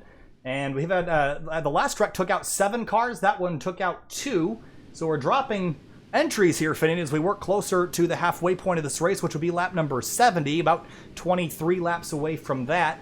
But do you have a favorite picked out? Because I'm looking squarely at Zach Campbell, and I'm looking at squarely at Chris Stouffer as my favorites to win this race. I'm going to look at the guy who had to climb quite a few spots to get back to where he was, more or less, Brendan Treno. In that 9 car, he's been making passes like there's no tomorrow, working up through the field. I see pit stops, guys choosing to come down pit lane. But yeah, definitely that number 9 car looking like to be the best of the field here. I think he's gonna bring some surprises once he gets up in the front. Couple drivers electing to stay out: Joshua Chin, Liam Quinn. Looks like John Downing in the number 40 is going to stay out. Is this strategy? Are they going to stay out, or do you think they're going to make a pit stop eventually here? I would think they might make a pit stop. I'd be kind of surprised this stayed out. Actually, how many laps have we gone? That wasn't too long. Laps since pit for the drivers towards the front, about 12 laps, 8 for John Downing, and for everyone else, fresh tires and fuel on those cars. Yeah, I mean, I honestly, I would like to come down for some fresh tires. It wouldn't really hurt, especially considering we don't have that many cars running. I counted about 21 guys that caught the pace car and were pacing about, so I would come down and get some fresh tires. It wouldn't hurt, especially, the more guys that get involved in wrecks, less cars there are, less chance of a caution later on, so it could be going green for quite a while. Is this a strategy race, or is this a track position race? I mean, it seems to me like tires are probably a bigger advantage than track position, because we're seeing a lot of people swapping back and forth so much, and for guys like Brandon Treno, Chris Stouffer, passing doesn't seem to be a problem. I think tonight is more of a strategical race in terms of getting tires and driving your way through the field. Yeah, I 100% agree with that. I think, especially considering how much time we got left. We got over 90 laps left in this race, so late in the race, I would say this move might work, but for now, I think definitely not. There's just too many laps left, so we'll see. These guys do elect to come get tires, maybe put themselves in the back of the pack just for safety, but we'll see here as pace cars rounding turn 3. Does anyone elect to come back down a pit road, or will they stay out and seal their fate up in the front? Because it should be interesting if for the guys that stay out. If you're just joining us, you're watching the Pocono 350, the Coke Zero Sugar 350. And we want to thank Coca-Cola and Local Refresh for coming on board and sponsoring this race. I'm definitely a Coca-Cola guy over Pepsi products, but that's just me. No, we're not directly getting paid by them, but I'm certainly a Coca-Cola fan. And I did see one car peel off. I think that was, trying to see who that was. Michael Peters in the 3. He's going to peel off and come back down pit lane. Yeah, so John Downing, Liam Quinn, and Joshua Chin are all going to stay out and going to stay in this strategy as pace car lights are off this time by. Yeah, so they'll stay out on slightly older tires. You know what? I'm actually all about the strategy. I think this is a good idea to try because we're getting a bunch of yellows. So if this doesn't work, no harm, no foul. You'll come get tires and you'll just drive right back up through the field again. I don't really see what there is to lose at this point in the race. I think this is worth a try, and if it doesn't work, you can come back down later, get tires, get back on strategy. My only fear for them is that there might be a slight chance that they are the caution. Not a dig at them, but not a dig at them. Hold on. But I think, just with all the guys on fresher rubber and behind them, they're going to be just swarming all around them, and it's going to be a little bit harder for these guys to keep up with. So, there's a chance that they might end up being taken out by some guys that are on just fresher rubber and coming through the field faster. So we'll have to see once it go green. Brandon Trano in the number 9 car. Remember, he had that penalty in pit road early in the race. Well, he's rebounded back to 6th place. I expect him to be pretty wild to watch on the restart. Joshua Chin and Liam Quinn, both those purple cars at the front of the field. Like I said, lots of purple in this race. One of my favorite colors, so I'm happy to see that. And Zach Campbell, that yellow and red car that's been up near the front for most of the race, he's been just solidly inside the top 5 since the drop of the green flag. I don't think he's going anywhere. If you got your fantasy picks, you should put that 2 car up in there. If you're interested about the fantasy, head over to the iRacing.com forums. In the IndyCar forum, you'll find the MYLAPS Indy Elite Series fantasy picks, and make your picks before the race is over, and continue to do that for the next 12 rounds of the season. Pace car is off. Green flag in the starter's hands, and Joshua Chin leads him back to green, lap number 49. Yeah, then Chin and Quinn off to a fantastic start. Downing, though, not so much. Here comes Campbell on the attack by turn 1. Yeah, actually, Downing has 8-lap-old tires. The guys up front have 12, so, got a slow car on the apron. That's Michael Peters coming out of the pits. Yeah, that was kind of a scary spot for him to recover from. Look at Stouffer to the inside of Zach Campbell in the back straight. He's not going to wait around. Joshua Chin under attack from Liam Quinn in the 44. Quinn goes to the top spot down in the tunnel turn. Campbell with a big whoa, almost gets into the back of Downing out of turn 2. Now into turn 3. Here he comes to the inside. Downing on the outside. Oh, Campbell slid up the racetrack, and Downing's going to dive back to the inside, but Stouffer is going to get by both of them side by side for third now on the front straight. The front 2 trying to pull away those purple cars, Quinn and Chin side by side. Stouffer, Campbell, Trano behind him. Chin now diving off to the inside. He's going to take the lead in turn 1, but behind them, Trano and Stouffer now sorting it out. Wow, Trano got really tight underneath the 13 is Stouffer, but that 9 car is coming and coming quick. Campbell takes a look at the 9, but he'll think better of it. Top spot belongs to Joshua Chin at the moment. John Downing continues to drop down spots. That's Adam Blocker that just got by. AJ Burton, who was leading this race earlier, is going to come on through. And Stouffer coming up to second. Yeah, these guys in behind with a huge run. They're going to get more so of a run here on the front straightaway. What's Stouffer going to do? Can he take 2 for 1 here? In 6th gear, 229 miles an hour before jumping on the binders just for a moment. In behind Liam Quinn, he's going to take the run to the outside lane, but there's not a whole lot to do up there. Maybe just biding some time. Yeah, Trano made a bit of a dive in turn 1, couldn't do anything with it. Stouffer again with the run. Can he catch up to Quinn before turn 2? Looks like he's not doing anything for now. Maybe being a little bit patient, although he's got to worry about the guy who's a little bit impatient behind him. Trano wants that spot. 5-car battle for the top spot. Joshua Chin has it. Quinn wants it down to the inside. Here they come. Trano in 3rd. He's looking to the inside of that 44 machine. Can can't do anything. Here comes Stouffer now. There he goes. He's peeling off to the inside of Liam Quinn. He can't do anything. He's in a box, and now here comes Stouffer to the inside of Chin for the lead. Oh, Stouffer better hope he makes the corner. He does. He's going to take the spot. 2 spots in one corner for Stouffer, but Chin's going to have a big run out of turn 2, or turn 1 rather, and he'll take a look down to the inside. I see the background. Brandon Trost recovering further to the inside of John Downing. That's for 8th place. It's been a while since we mentioned Trost's name. He's been working up the order as well. And here comes Trano. This car is probably one of the quickest in the field. Led a huge portion of the first part of the race, got a penalty. Came from the back to the front. He'll take the lead away. Chin is going to drive right up alongside him, and they're going to be side by side at the line, but Trano leads that lap just by an inch. Indeed by an inch as they both race off down into turn 1. Chin's going to dive forward, but Trano's going to take a better line through the corner. Campbell really tight, and he's going to suffer right here on exit. Blocker and Quinn with a big run, but Blocker's kind of boxed in. Quinn's going to tuck in line, and Campbell will actually maintain his positions, but that was a scary moment. Here comes Trano to the lead in the tunnel turn. Yeah, he's going to easily take it there. I think Chin really can't do anything much in turn 2. Here he comes, though, in turn 3 to the inside. Great battling for the lead. Chin back to the inside of the number 93. He's going to take the top spot away. Trano right behind. Look at Zach Campbell in that 2 car, that yellow car in the back, but look at behind Brandon Trost. It's a hornet's nest out of turn 3. Kinsella, Bennett, Downing, Lichtenberg all in a tight group behind. Trano back to the inside down in turn 1. Continuing to trade positions back and forth, working lap 55. Oh, and Chin going to dive to the inside of Trano now as they head off into turn 2.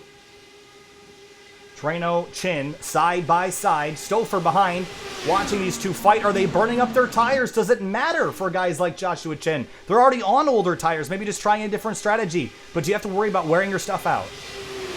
I think you definitely have to worry about wearing your stuff out. You're on older tires and the guys around you, so they're going to be able to go a lot longer, but looks like Chin's not worried about that. He just wants to lead cautions out. Oh, big crash out of turn 3. Kinsella up and over. There's a car in pit lane. That's Trost. Trost is out of the race. That is terrible for the 66, who had recovered from so much tonight. That car is destroyed. Chad Simpson rolling to a stop. But for the 66, this night has just gone from bad to worse. He'd been recovering. We were just talking about him momentarily, but here is a look at this accident. Kinsella and Trost out of turn 3. Oh, and Trost just pushes up the racetrack and just, oh, man. Just got tight there and up and over the pit wall.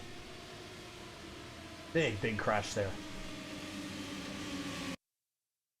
There's a look at that's the 35 car, I believe, that may have had contact. And tips up and over. Of course, you have to feel for the other driver involved in that. It was Andrew Kinsella in the 14. Did nothing wrong there, just wrong place, wrong time. And what a ride he took. Tumbling on his roof, or on the roll pin there as they come out of turn 3. Bouncing wildly down the front straight. We're right on board with the 14 here. Wow. Two more cars out of the race, lap number 56.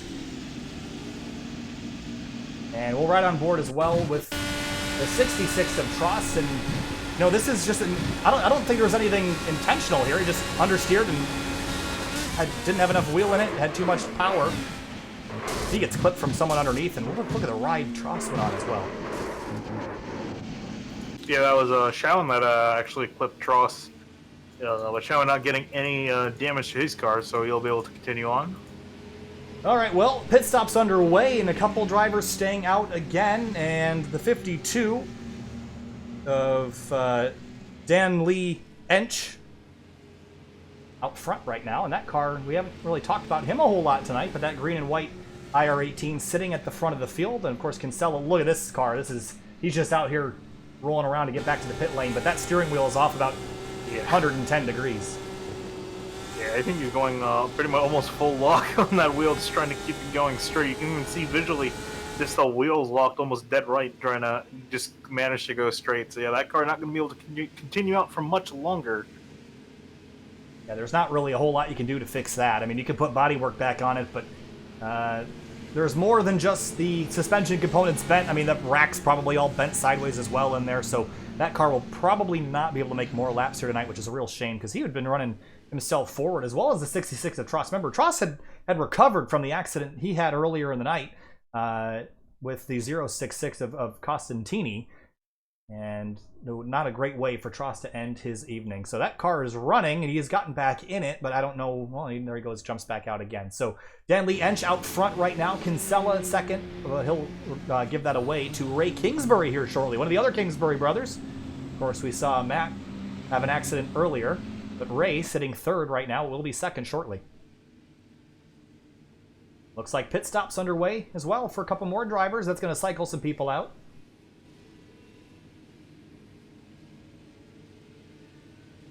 And lights are off on the pace car, but Dan Lee Ench trying out the strategy. This has worked for Joshua Chin, I'd say. Maybe not quite as well for Quinn.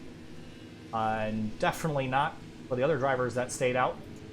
But for Joshua Chin, it looks like it's worked out quite nicely. He's going to restart third. But Trano, I still think, is, after his recovery from back to front, he might be the one to watch for the end of this race. Yeah, I think there's not much a doubt about that. But considering just the way he's been running, the way he's been making passes, so we'll see if anyone else behind can do anything. Interested in seeing. So Joshua Chin, he came in last time through, I believe. For pit stops. I think did he? I feel like he was one of the drivers that stayed out. Here, I'll get a confirmation here in a moment. Looks like. Joshua Chin just came in, but I think he had stayed out the previous stop. Yeah, he stayed out the previous one. So that worked out for him quite a bit, giving him some nice track position. So here he's now on equal footing with everyone else. We'll see if he can try to take away the lead from Trano. Well, Ench is going to be out front. We'll see how long those 11-lap-old tires hang on to the top spot. Looked like Chin was able to rocket some 12-lap-old tires to stay within the top 5 after a short run, so we'll see what Ench can do. Again, you're watching the Coke Zero Sugar 350 at Pocono, the first round of 12, the 2019 MYLAPS Indy Elite Series. We want to thank Coca-Cola Local Refresh and MYLAPS for coming on board sponsoring the series once again. We're 58 laps complete of 140. We've been slowed by, I believe it's been 5 cautions so far, 11 caution laps, 17 lead changes, so it's been aggressive and action-packed at the front of the field. Yep, and pace car is about to go in. You're going to get the restart coming in lap 59. Ench takes them back to the green. Green flag back in the air at Pocono. And he's got a fantastic restart, as does everyone else behind. Can Chin or anyone else battle Trano? I think he's looking to be one of the guys to beat tonight. We see also Stouffer in behind. AJ Burton and Henry Bennett, they're fighting for 8th place. Looks like Burton's going to get the spot away out of turn 1. Everyone's single filed out, and that's Zach Campbell all by himself. That's as far back as he's been all night in 5th place. You see Bennett popping out a line on Burton again as they head to turn 2. Yeah, then moving out of guys' way. I think he just wants to stay out of this as he's just getting freight train on the inside. Yeah, so Stouffer and Campbell side by side, 2 out of turn 3. Yeah, Ench drops down to 6th after 1 lap, so maybe this didn't work out great for him. But for Trano, leading the race again on lap number 59, heading into lap number 60. Here comes Joshua Chin back to the inside, though. He's not going to wait around in 2nd place for long, and I think Stouffer isn't going to be very patient here either. Yep, Chin's going to take a commanding lead in turn 1, although it's going to be not for long as Trano comes back on him again. Just, you know, once he saw all these little passes sorted out at the beginning, it's really going to be interesting to see where these guys fall in line. Lots of position swapping back and forth. Trano gets the lead back. Chin settles into 2nd, but not for long. Back to the inside for turn number 3. Remember, turn 1 modeled after Trenton Speedway, turn 2 after Indianapolis, and turn 3 after Milwaukee Mile 3. Very different corners. The banking decreasing. 14 degrees in turn 1, 9 degrees in turn 2, 6 degrees in turn 3. Very different racetrack depending on where you're looking. And Ench just dropping way down the order, back all the way to 13th. He's slow off turn 3. Yeah, not sure why he is so off the pace. The car looks fine. Steering wheel straight on it, so it doesn't look like he's been in defense, but definitely slow, giving up spots. But for the top spot, it's a 4-car battle. And Chin and Trano, they're not going to just sit in line for the next 80 laps. They're going to run side by side with Stouffer behind him. 3, 4, 5-car battle for the top spot as Campbell gets back into it. Yeah, Campbell and even Blocker, too, make that 6 in the back, because he makes a move now to the inside of Campbell. for the lead. Chin has the nose ahead as they enter turn 1. 223 miles an hour for the leaders. Adam Blocker is in that blue car, but Zach Campbell just blew around the outside of him in that yellow number 2. Look at the run Quinn got off of turn 1. He's going to take the look to the inside of the 13 of Stouffer.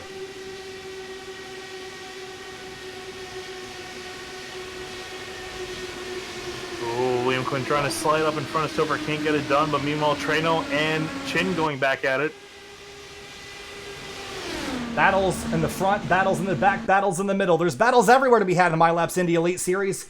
Nose to tail in the front straight. Now they're side by side again. Chin and Treno continue to fight for the top spot. Stouffer sitting in line. He's been kind of just waiting and watching these drivers. Meanwhile, back in the pack just a little bit. There's Henry Bennett and AJ Burton. They continue to fight side by side into turn 1. Yeah, Henry Bennett's been kind of quietly sitting just inside the top 10 for most of this race.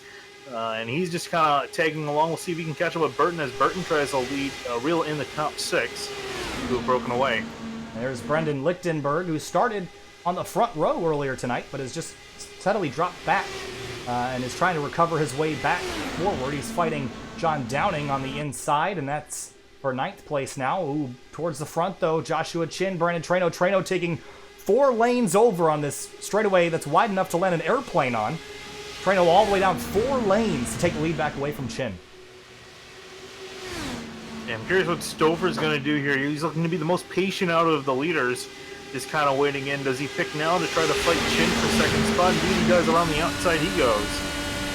Outside through the tunnel turn at full throttle in an Indy car. A little bit tight off the corner. Still fighting the 93. He's just out of view to the inside lane. Around the outside in turn 3, trying to carry the momentum. And now, what does Treno do? He's going to move to the inside. It's going to give Chin the run with the draft. Still side by side. Stouffer has the advantage, though, off into turn 1.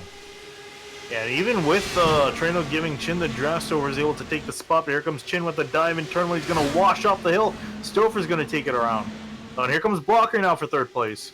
Blocker has consistently and quietly moved his way into the top 5 in that blue 74.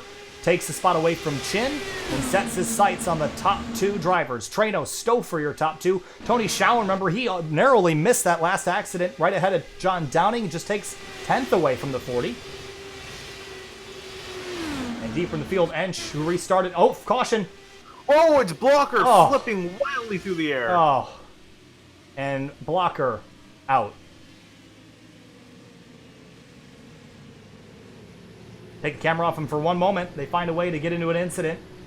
And Adam Blocker was... Ooh, there was contact with Chin. Wow, look at that wreck. Oh, yeah. That was a big, big impact.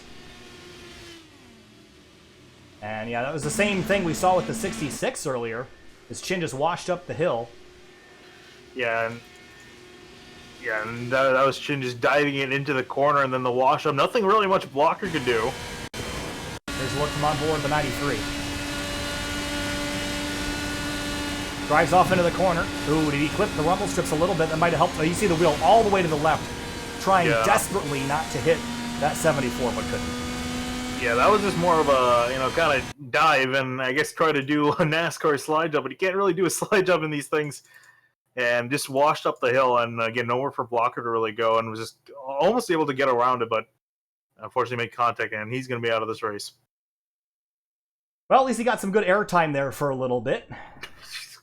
I mean, we were just talking about landing an airplane on the front straight. Well, it looks like Adam Blocker was taking off an airplane on the front straight.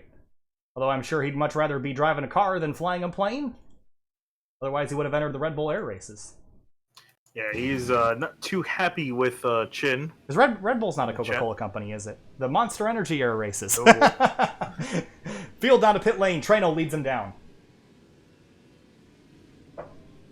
What's the strategy here? I mean, we're seeing yellows come a little bit quicker, so I'm thinking, what's the risk in staying out a little bit here? I mean, we're seeing most of the field pit every single time, but, I mean, maybe you just want those tires to have the maneuverability on the restarts. Yeah, honestly, at this point, I would say might as well come in, because we're really getting low on the car count now.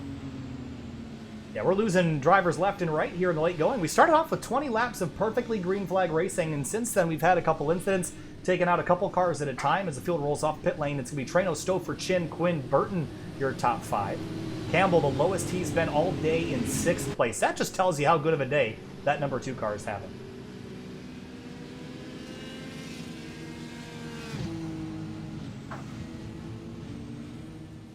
The Trano rolls off leading this race. Again, you're watching the Coke Zero Sugar 350 at Pocono. This is one of the Triple Crown races. And Finian, I think when you kind of dangle the Triple Crown name in front of a lot of drivers, they race a little harder than they normally would. And again, this is also, it's not a new series, but a lot of new drivers here, they're all trying to learn how to race each other. So I don't think the expectation is the first race is going to go perfectly smoothly. I think you're going to have people a little angry with each other, but as the season goes on, I think the friendships will form. I think the taking will turn more into giving as those friendships grow. I just think early in the season, no one's willing to give an inch because they want to be the first one atop the podium in the first race of the season. Yeah, I'm just kind of clicking through, just trying to see how some of the drivers are doing. I believe Costantini, he's still running. Haven't mentioned him a whole lot. That's really because he's been dealing with a lot of damage. If you take a look at his car, missing the 2, I'm not even sure what to call those parts. The 2 rear wheel covers, I guess. They're not really covers, but I guess deflectors. He's missing those 2 components of his car. I was watching him on the restart where he first lost them, and he just was not able to keep up with everyone else just due to the drag of those exposed wheels. So he's just been kind of sitting in the back just trying to ride these laps out, and he's picked up quite a few spots, so all things considered. If you hadn't mentioned that he was missing those rear wheel covers, I don't think I would have even noticed. That's what I was looking at it too when he first got damaged. I was like, that car doesn't look too bad. And then I looked at the rear wheels. I'm like, oh, there, I can see them. So, yeah, it's a very not noticeable part, but definitely has a big effect because he has just not been able to really do much with that car since he got that. So this is a perfect example of Costantini's night. Was as high as first, as low as 30th. He's led 1 lap, but overall he's down 11 positions from where he started. So that is his night so far. Pretty wild night to be had, but look at Trano. Highest first, lowest 31st, led 32 laps, and +2 from the start of the race. Yeah, really, just looking at those stats just kind of raised a big question mark on what on earth happened to his car, and it's been a tale of the front and the back of the grid for that number 9, but so far as of late he's been in the front, and I'm sure he wants to keep it for that, as we're just about to get through halfway through this race. And Christopher, who's running second right now, he's been as high as first, as low as 23rd. He's led 6 laps and gained 21 positions. That's a pretty big mover. Shin's gained 14, Quinn 18, Burton exactly where he started, Campbell's down 2, Bennett up 5. Lots of drivers all over the place. Tony Shawan is up 17 spots. We roll through the field. John Downing is up 5. Rob Powers down 6. Ray Kingsbury is up 11 places. Running now, he is in 16th place. But Trano out front is going to lead us back to the restart. He's led 32 laps tonight. He's going to make it more in a moment. But how much can he hold off that 13 of Christopher?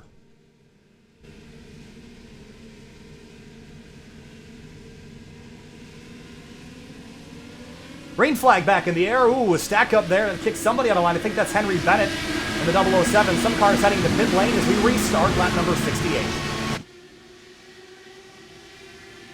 Yeah, Bennett got kicked out of line here. He's moving back in line now, fighting with Campbell as well as Burton.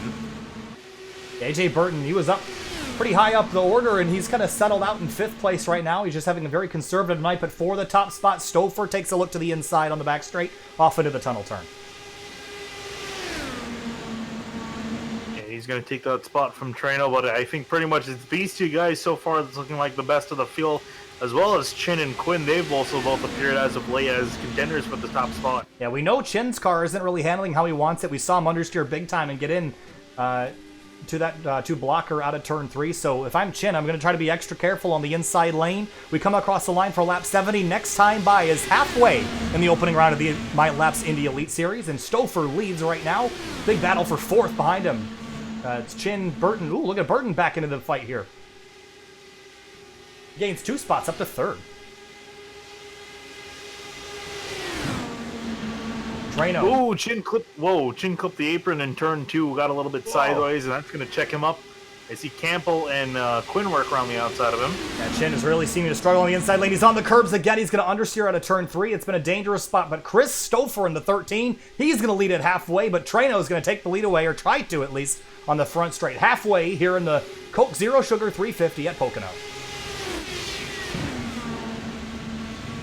Ooh, Henry Bennett way up the racetrack in turns 1 and 2. There's not a lot of rubber up there. You got to be careful getting yourself out of line. Treno's got the top spot, but Stouffer's not going to sit in line. He's going to jump back to the inside into the tunnel turn. He's going to jump back to the inside. Here comes AJ Burton. Hasn't really made a whole lot of noise for most of this race, but he's got a big run now, and I think willing to fight for that top spot. Burton is just kind of lingering right there. Look at Liam Quinn right up the tailpipes of that 67, but on the front straight, Stouffer and Treno side by side at the line. Dueling. They've been side by side like this every single lap, and you know what? We're so used to stock car racing that side by side is something you see every 20, 30 laps, but in IndyCar, it's pretty much every single time. Behind him, Quinn involved in an accident, and there goes the 2 of Campbell. Big crash out of turn 1, and 2 of the best drivers of the day out on lap 72. Oh, I hate that for Zach Campbell. Was running inside the top 5 literally the entire race, and it all goes away in the blink of an eye.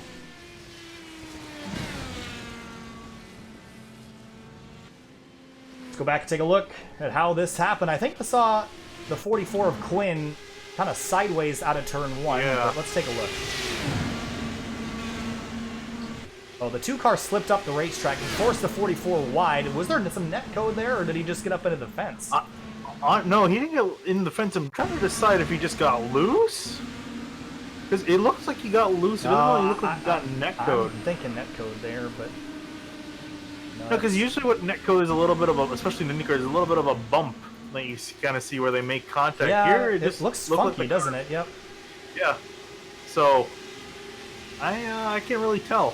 I just hate that for Campbell because he was running so well all night long.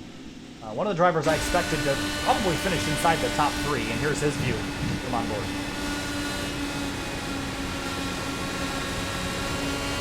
Yeah, snap loose for the 44. And nose first into the wall. Stouffer out front, Treno sitting in second. Past halfway here in the MYLAPS Indy Elite Series, race number 1 of 12 this season.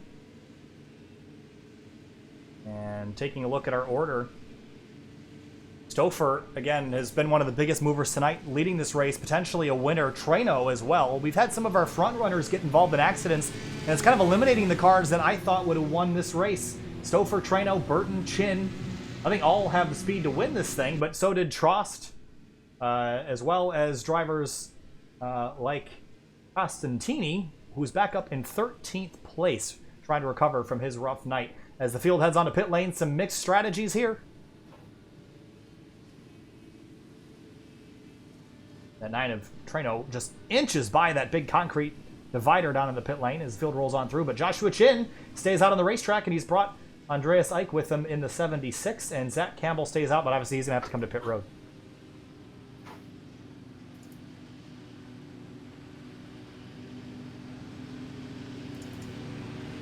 Brendan Lichtenberg, remember he started, I believe he was on pole tonight actually in that 12 car. Yeah. And trying to recover his night after dropping down to the field, he'll come out in 7th.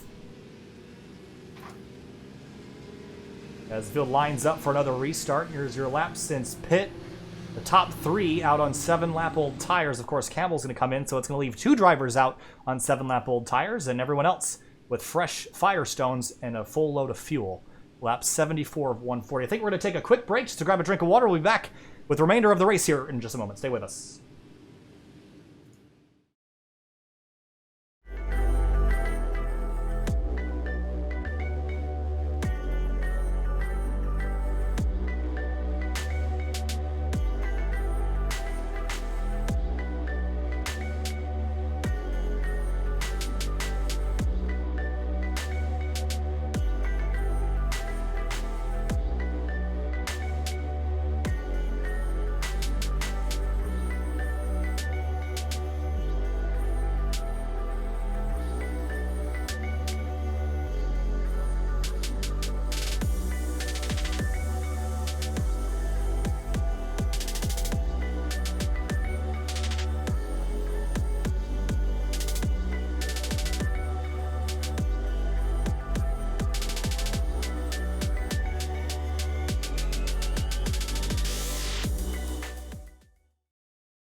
Welcome back live to the MYLAPS Indy Elite Series, Coke Zero Sugar 350 from Pocono, one of the Triple Crown events in the 2019 season, and it's the first of 12 rounds, and we've got some pit strategy playing out on the racetrack. Finney and Joshua Chin in the 93 staying out on 7-lap old tires. We've seen so far the strategy kind of works. What do you think?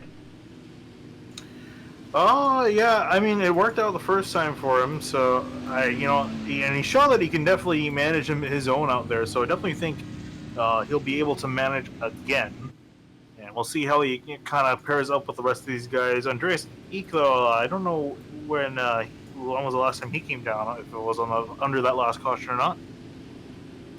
Or the previous caution, sorry. Andreas is from Norway, so this is we got a very international crowd here for this series, which I think is really cool. I'm just taking a quick look. We've got the UK, South Carolina, Quebec, Washington, let's see, there's Michigan, Indiana, Slovakia. Yeah, Costantini's from Italy. Yep, Ireland is on here as well. So yeah, there's lots of really cool places represented on the grid here tonight. All right, and I got a drink of water, but if you're thirsty, you should grab yourself a nice ice-cold Coca-Cola. What do you think, Finney? I'm all about the Coca-Cola. I'm excited to have I knew you were going to say that. I'm so excited to have a Coca-Cola bottling plant as a sponsor, because it's really fun having sponsors that you personally enjoy, and I think we're both Coca-Cola fans. Always have a stash of it in the refrigerator, so I want to thank Coca-Cola Bottling Company out of Kokomo, Indiana, for coming on board in the local refresh Coca-Cola 350. All right, Indy Elite MYLAPS IndyCar Series coming back to the green flag. Joshua Chin's going to be the leader on 7-lap old tires. How long do they hang on? Green flag back in the air. Yep, and it looks so far so good for him. Eek, meanwhile, is being attacked by Treno as he goes to the inside. Yeah, Treno's just going to blow right by these guys, I think. He's been so fast, and you put him on fresh Firestones, I think he's going to be even quicker than Joshua Chin. Look at this run he's got on the back straight to the inside of the leader. Down the back straightaway, heading to the tunnel turn on the restart. Treno's got the lead. And look at Stouffer coming in as well. Oh, big dive to the inside of Chin. Almost gets into him. That was about as close as you can get without wrecking somebody, and Stouffer backed out, and here comes Burton to take advantage of it. Yeah, so right to back on, as he's saying, Burton just came out mighty with a big charge, and he's going to be battling Stouffer now for fourth place, but Eek and Chin trying to sort themselves out for second, but none of these guys so far can catch Treno. Everyone kind of slicing and dicing on the straightaway. Look at the run that Chin has with that draft. A lot of speed difference heading down into turn one. Treno to the inside, trying to rocket away from the field, fighting for second behind him. It's a 5-car breakaway at the front of the field. We've said that a lot tonight. Seems like cars kind of separate in groups. We have 16 cars running on the racetrack. I think we've got about 15 of them without significant damage. So the field reduced to about half of what it was, and the racing action growing in intensity as we work our way closer to the end of the race. Here comes Chin back to the inside in turn 3. Yeah, Chin with a big dive, and there he goes to the inside. And Treno now gonna be on the rebound with those fresher tires. He's still in third. I'm actually kind of surprised he hasn't fallen a little bit further back, so it looks like he's gonna be up here in the front and here to stay. AJ Burton running in 5th right now. He's been consistently inside the top 10 since the start of the race, and running right now in the 5th spot as those two leaders duke and dive in front of him, and just kind of biding his time. Maybe this number 67 of Burton is a dark horse waiting to show his stuff to the end of the race. Meanwhile, Stouffer to the inside of Eek, and then up in the front, Treno and Chin side by side. Out of turn 3, looks like Treno's going to clear Chin. Not quite. He's going to leave him a lane to the outside, and Chin's going to chase him down the racetrack just a little bit. Lap 78 complete, working lap 79 of 140. They touch down into turn 1. Chin and Treno wheel to wheel into turn 1. Yeah, they're both still side by side through turn 1. I think Chin's going to get the better run off the corner. Indeed he does. Treno pulls him behind. They touched wheels heading into the corner at 220 miles an hour. If you needed a reason to watch the MYLAPS Indy Elite Series, when we say it's wheel-to-wheel action, we mean it. And Treno and Chin still fighting for the top spot, inches between them on the back straight. They're not done yet. Oh! Stouffer wants to join the party as they almost make contact again in turn 3. Chin goes wide. Stouffer, I think, just trying to find a way to get around both of them. Where's that fine line between touching enough and touching too much? Chin and Treno, nose to tail on the front straight. Chin dives to the inside down into turn 1. Can he take the lead back?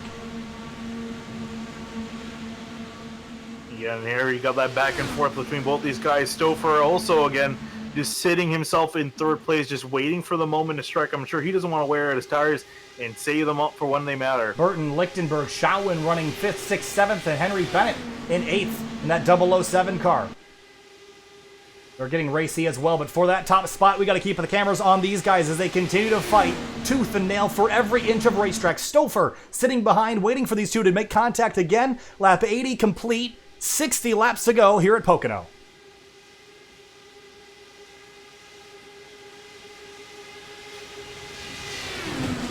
Chin with the dive, so again, they make the move. I'm surprised, though, AJ Burton has not caught up to these guys just yet. The move behind them, Tony Schauwen and Lichtenberg going side by side for 6th place. Yeah, Lichtenberg looking really racy. Remember, he started on pole, drifted back a little bit in the race. Now he's worked his way back up into 6th. But the leaders, they're still racy. Treno's got it. Chin wants it. Stouffer in behind. Side by side again into turn 3. And I don't think anyone's given an inch now. Look at the 93 down on the apron in turn 3. We saw that before. It resulted in contact. That time, they get it done without issue there. Yep, both of them in a dead heat down into turn 1. Man, I just can't believe that they're pulling this off. Remember, take a look at their stint. Joshua Chin's on 7-lap older tires than Treno, and he's making it work out front. So the tires don't seem to mean a whole lot, but it's certainly not letting Chin break away from Treno. Treno, again, mounting the assault on that number 93. Andreas Eek starting to lose the top 3, so he's falling back into the clutches of AJ Burton and company, so he's not really a factor anymore in this battle. It's really just the top 3 at the moment. Nose to tail out of turn 3 once again, working lap number 83, and the 9 dips out again. Behind, it's AJ Burton getting around the 76. Andreas dropping spots. And the 007 of Henry Bennett on Brendan Lichtenberg. That's for 6th place, but for the top spot, Chin pushing the issue on the outside lane out of turn 1, dives to the inside. He wants this lead bad, and he's willing to do anything to get it. And he's just going to barely clear that 9 of Treno, but Treno's going to take the run again, and no one willing to just sit in line. They're going to fight every single lap until the end of the race. Except for Stouffer. I'm really curious, wondering, how is he going to fare with these guys when he decides it's time to go? When is time to go?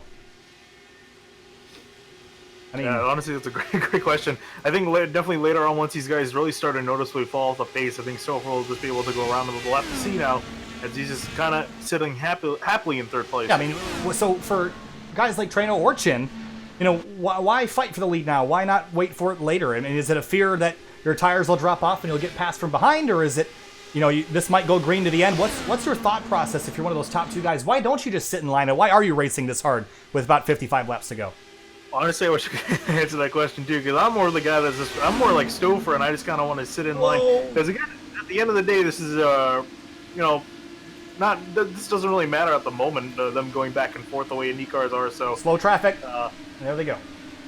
Yeah, and getting around Chad Simpson, who was able to get his car in a raceable state, and just kind of getting around there for points. I don't know about raceable, drivable maybe.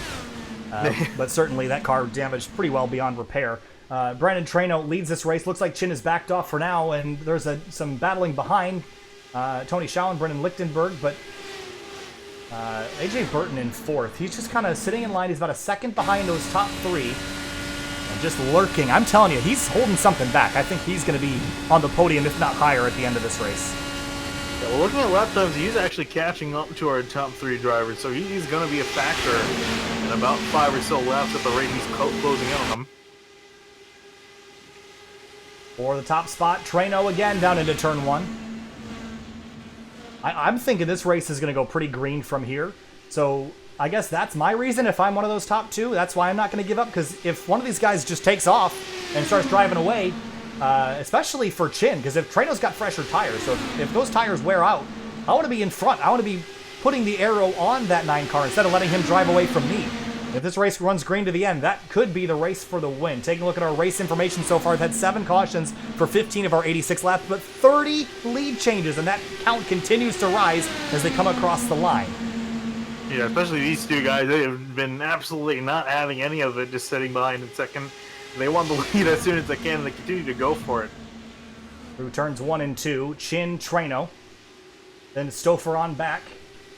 Shawan and Lichtenberg continue to fight, but Shawan, remember, he was almost in a terrible accident earlier in the night and managed to sneak his way through in that Valvoline 35 and sits 6th right now inside the top 10. What a good rebound and a good run for this 35 car. Yeah, they're both catching up to Andreas Eek, who is slowly just falling off with the older tires he's got on that car. Just really can't keep up with much of these other guys without the draft. Looks like Treno got a pretty decent lead there. Maybe the 93 got a bit tight out of turn 3. He's been struggling with that condition most of the night. Chris Stouffer rides in 3rd. Maybe he'll mount the attack on Chin now that the battle for the lead is settled out here as we work lap number 88. Yeah, I think definitely now Stouffer is time to go at least by Chin. I think maybe try to monitor and see if this 93 can continue on or if his tires are finally kind of falling off a cliff.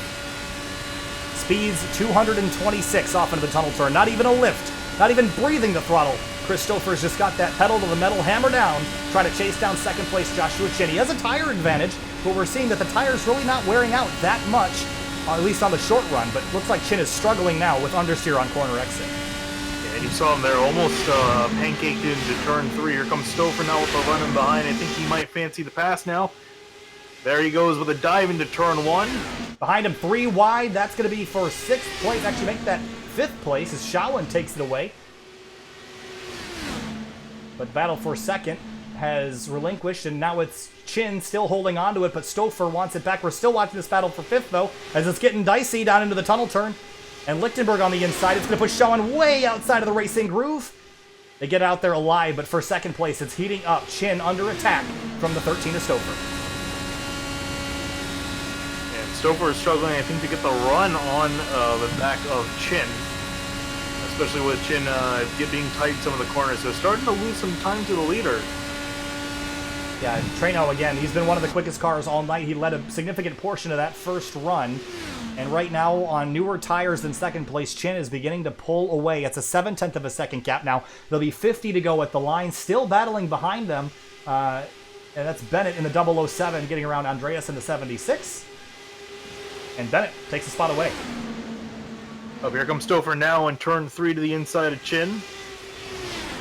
But it's not enough, and you see him having to back off a lot and give so much time in the corner. Yeah, it seems like once the aero starts to play an effect later in the run, it gets harder and harder to pass them. That's why we saw Chin and Treno fighting so hard a couple laps ago, because once those tires wear off, it becomes very difficult to make a pass on the inside. You kind of have to have a run on the outside lane. Lichtenberg under attack from Shawan and Bennett trying to close the gap from a 2nd back. These two fighting hard for 5th. 50 laps to go. The MYLAPS Indy Elite Series, race number 1. Of course, sponsored by Coke Zero Sugar and the Coca-Cola bottling plant of Kokomo, Indiana. And Burton in 4th. How are those lap times looking, Finian? A touch slower than the leaders, but quicker than most of the field behind him, I guess. Yeah, he fell off a bit the last few laps and just wasn't closing in at the rate he was earlier. So after this time through, he looks to still be about on the pace with them. Actually, slower last time through. So Burton's starting to fall off now. Shawan, Lichtenberg, this is the closest battle on the racetrack. It's for 5th. It's about a 1/10 of a second between them. Lichtenberg, your pole sitter, this is the highest he's been since the start of the race.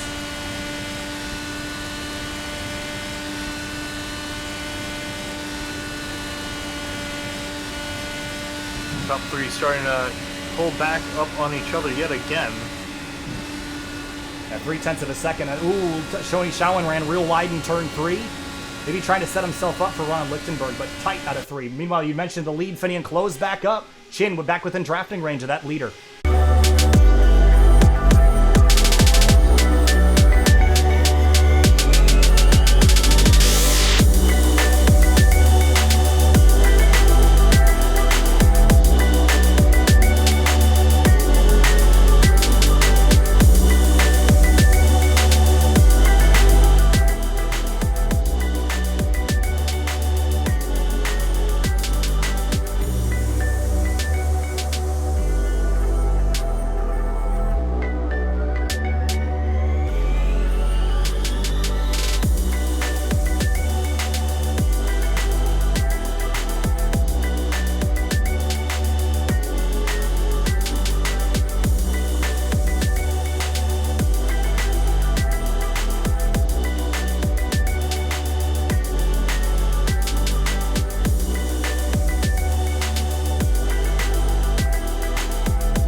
welcome back live to SimTV. We're so sorry about that.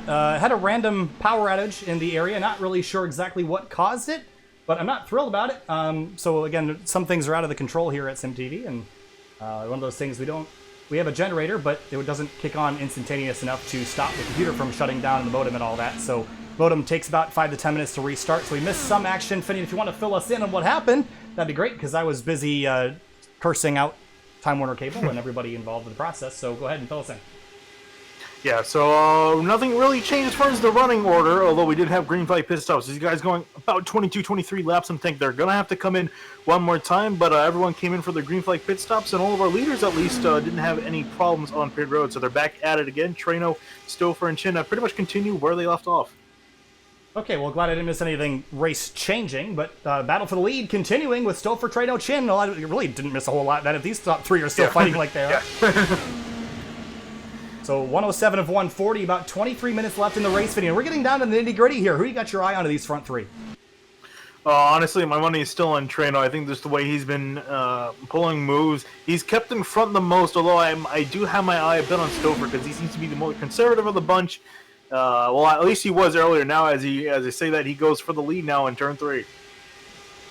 Side by side, Stouffer, Trano, Chin. I've got my eye on that number 9 car of Trano. He's been started up front. He's been running up front most of the night, other than coming from all the way at the back after that penalty, and he's recovered nicely. And he's still side by side for the lead. Lap 108 of 140, and running really, really strong down into the corner. Stouffer held the outside lane, and it's a hard line to hold. It's going to be a drag race down the back straightaway, heading to the tunnel turn at 220 miles an hour. Look at these guys running nose to tail. Yeah, when they continue to go Trano to the inside. Now it seems like Chin's the one that kind of took Stouffer's role and just been kind of hanging out in behind these two. I tell you, Trano's tires have got to be exhausted. After that last run, I'm sure he probably had a significant wear on it from fighting so hard, and he'll probably wear these things out pretty quick here too. 108 of 140, make it 109 of 140. Nose to tail, Stouffer pops out of line here on the front straightaway. Yep, indeed. And the one thing, though, I'm worried about out of these top three, I think Chin might not be good on just one more stop. He might have to make a stop before, because remember, he did not come in under that last caution. Trano and Stouffer were able to go about 4 or 5 laps more than Chin, so Chin might have to make an extra stop here. This is getting really dicey at the front of the field. Wheel to wheel, right, rear, and left front. Inches between them. Closing on 30 laps to go for the first round of the MYLAPS Indy Elite Series 1. I thank MYLAPS again for coming on board, sponsoring the season, as well as Coca-Cola Local Refresh, the bottling plant in Kokomo, Indiana. They've come on board, and they've actually come and checked out the YouTube chat, which is really cool to see as we come with 31 laps to go. The top 3 all within a tenth of a second. Tony Shawin back and forth, 5 seconds back. AJ Burton, Brennan Lichtenberg, Ray Kingsbury. How about that in the 25 car? Had a decent race so far. He's been as high. Oh, this isn't going to be totally accurate. Highest is 7th, though that is as high as he's been today. Yeah, after starting in 27th, so gonna be a good race for Kingsbury if he finishes where he's currently running. But not much action really going on. Pretty much past our leaders, everyone pretty evenly spaced. Across the line, look at that. There's your top 3, and then there's 4th place, Tony Shawin, 5.3 seconds back. Then AJ Burton, Brennan Lichtenberg, Ray Kingsbury, Henry Bennett, that green car. Don Downing, Adam Plunkett in the number 11 spot in the number 20 car. And Dan Lee Ench, remember he stayed out on one of those cautions and tried to kind of play some strategy. It didn't really work out for him, but he is running 12th, so that's a pretty good run for that 52 car. And he's only got about 30 laps to go to make it to the end and give himself a solid top 15, although we have had a lot of attrition in this race. If you take a look at the running order and the leaderboard, from 16th on back, pretty much out of the race. Yeah, it really has been a high rate of attrition. It's pretty much half the field involved right there. But ever since then, ever since that last restart, we've been clean and green since. And especially considering the way guys are spaced out, we're pretty much looking like we'll continue like that unless something happens with our leaders. About 20 minutes of racing left to go. Still wheel to wheel for the lead. These guys are not giving up. It's really, if we go green to the end here, I mean, what's the pit strategy again for the 9 car? I think you said he's got a disadvantage here. The 93 is the one that's he might be looking a little bit short on fuel. Okay, so he's got the strategy to pull here, but these front two pretty much good to the end, you think? Yeah, I think they're good on one more stop. Chin's got to make possibly 2 stops to the end. Okay. Have to keep an eye on that. So these front two really in their own fight. And Joshua... Even Chin, too, if you notice, he's dropped up more and more. I think he's struggling with tire wear after pinning in earlier than the guys up in front of him. So he's starting to fall just off of that aspect. Stouffer takes the lead away again from Treno in the tunnel turn. High-speed action here at Pocono Raceway, and we talked earlier about the different turns. Of course, turn 1 here modeled after Trenton Speedway, 14 degrees of banking. Turn 2 modeled after Indianapolis, 9 degrees of banking. Turn 3 modeled after the Milwaukee Mile, and that's 6 degrees of banking. Of course, we're heading down to the Trenton section right now, and Stouffer Treno still side by side. This is the closest battle on the racetrack. There is another one kind of shaping up, though. That's Kingsbury and Lichtenberg. And Kingsbury in that 25 car, Lichtenberg in the 12 right behind him. That's that silver and blue car. And looks like Kingsbury might have actually just recently passed him, because Kingsbury's got some better lap times. But for the top spot, Treno, again, these guys just keep swapping back and forth. It's hard to take the cameras away from them, Finian, and you never know they're going to run into each other. Oh, and Tony Schoen, I think he hit the wall. He's really slow. Yeah, he did. He hit the wall off of turn 1, so he's slow enough pace. He might have to come into the pits here. Here's a good look He's at going it. to take the access road. Here's a good look. Schoen had a really good race so far. It had missed most of the carnage. And here is a look out of turn number 2, or turn 1 rather. Just gets into the fence. He actually hit it twice. So some significant wing damage there, and he will come to pit road and make a pit stop. And that's going to really hurt his day today. Leaders drafting nose to tail. Does anybody else get into this fight at the end of the race? Does the strategy play out? Or will you think you need a caution to kind of tighten the field back up again? I think for everyone also in our top 2, I think they're going to need a caution to come out to kind of bunch them back up. Other than that, it's really going to be a tail between Stouffer and Treno till the end of this race. There's the gap between the leaders. Right now, it's got less than 1/10 of a second off into turn number 1 as they're going to rocket onto the back straightaway again. And look at him, Treno snaking now. I think he realizes he kind of put Stouffer in a bad position there aerodynamically, and it gave him a little bit of a gap. It's 0.2 of a second, but that's easy to build up a bigger lead on if you're careful with how you apply the aero push to the driver behind. And that's part of the racing in IndyCar, is manipulating the air, Finian, and that seems like something Treno has been trying to do all evening.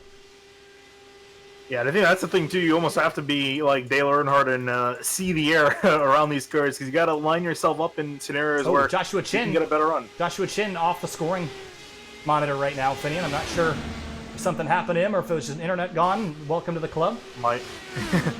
It's not only us, it's the drivers, too. Yeah, no, it looks like it might, unfortunately, affect him.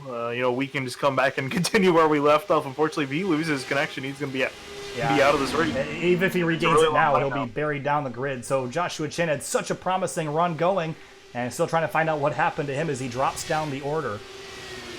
And looking more and more like he's got Time Warner Cable, too.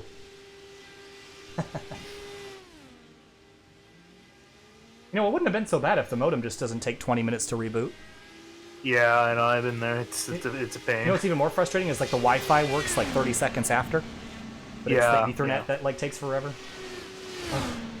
Anyway, at least we didn't miss a whole lot going on. Andreas Ike hits pit road from the 76 car. Yeah, also Rob Powers down on pit road as well, making presumably his final stop of the race. So Stouffer out front of Treno by 0.3 of a second. AJ Burton 6.5 back. These front two pulling away. Officially, Josh Chinny's lost connection, so he's going to be out of this race for now. Yeah, for Chin, not a great result. However, if he gets back in, he's only going to lose a couple more spots from here. He can still get himself a top 15. What? Why are you laughing at me? The drivers in the game chat just typed F. For Joshua Chin. Well, I'm surprised we didn't have any Fs in chat for us going down. No, give it a second. I don't think they've seen it yet. No, it's just a bad night for internet and power all around. But for Rob Powers, he's got presumably his final pit stop of the night, back under power on the racetrack. How many times can I use power in one sentence? I guess you're going to find that out. Meanwhile, for the top spot, looks like Treno's trying to reel Stouffer back in. And pit stop for the leader. Here he comes. Yep, so Stouffer now pulling down into pit road, going to lock those tires up. get himself slowed down, and unfortunately for him, he's not going to need them. And don't get yourself a speeding penalty. So he's going to come on in, and we'll keep an eye on this pit stop, see if he gets in here smoothly and cleanly. Into the box. On the jacks. Where's Trano and all this? On the back straightaway right now, and will he respond? Do you think he has to respond, or will he run his own race here? I think he's going to respond, because even he's pretty tight on fuel, can't really go much longer. Although we'll see if he does try to stay out. And indeed he is. He's going to continue another lap. So Trano trying to stretch the fuel economy of that twin-turbo V6. Running in the top of 5th gear, though, so certainly not fuel efficient there, but he'll rocket off into turn 1 at 220 miles an hour and presumably head to pit road shortly. Ray Kingsbury from 4th place is going to head down pit lane in the number 25.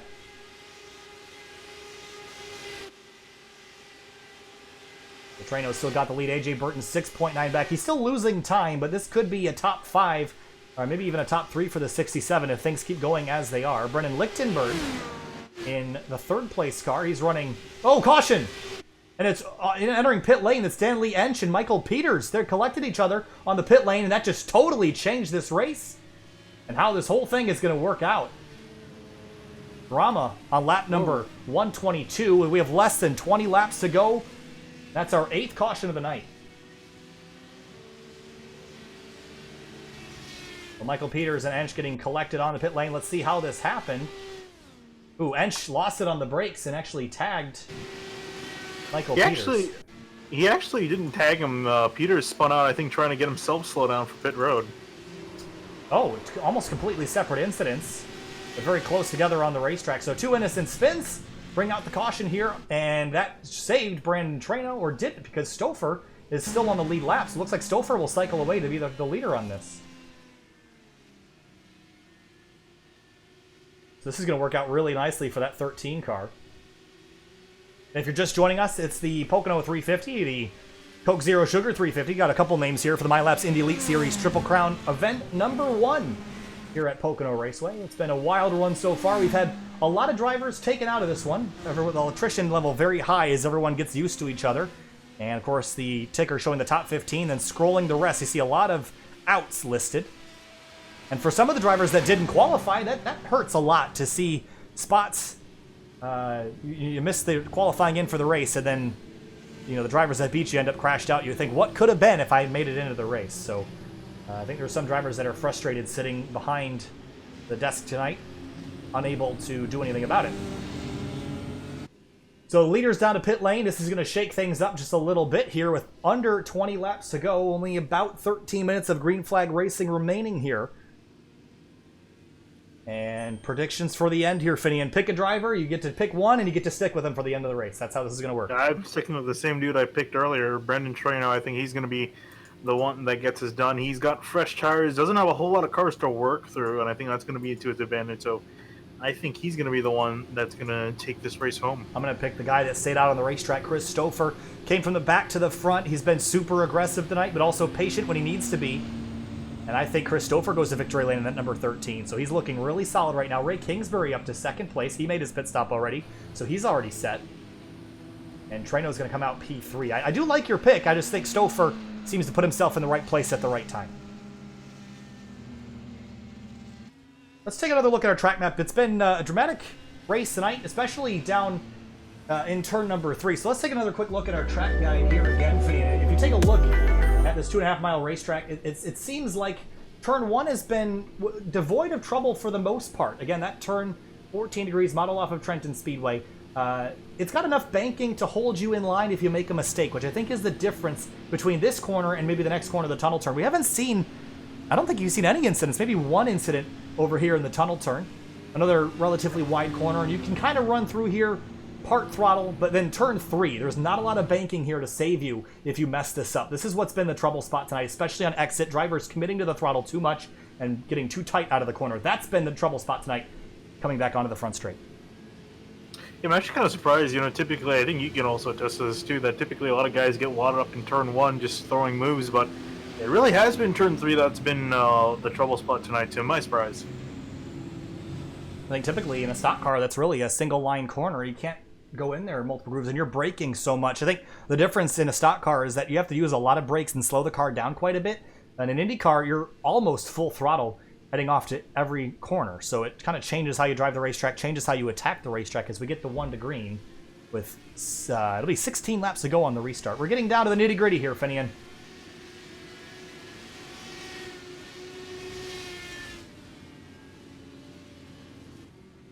Pocono Raceway, 2.5 miles. It's been overcast all day. Let's take a look at our conditions, see how they've changed. Oh, not much. The wind's picked up 9 miles an hour out of the southwest. Overcast skies. With the air temp, 78 degrees.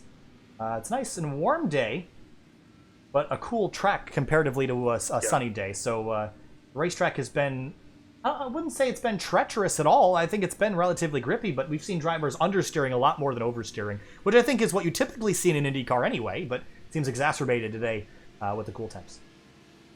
Yeah, indeed. And it'll be Henry Bennett, also Andreas Eek, and trying to scroll through the field there. Tony Schoen, those 3 drivers will be getting the wave around.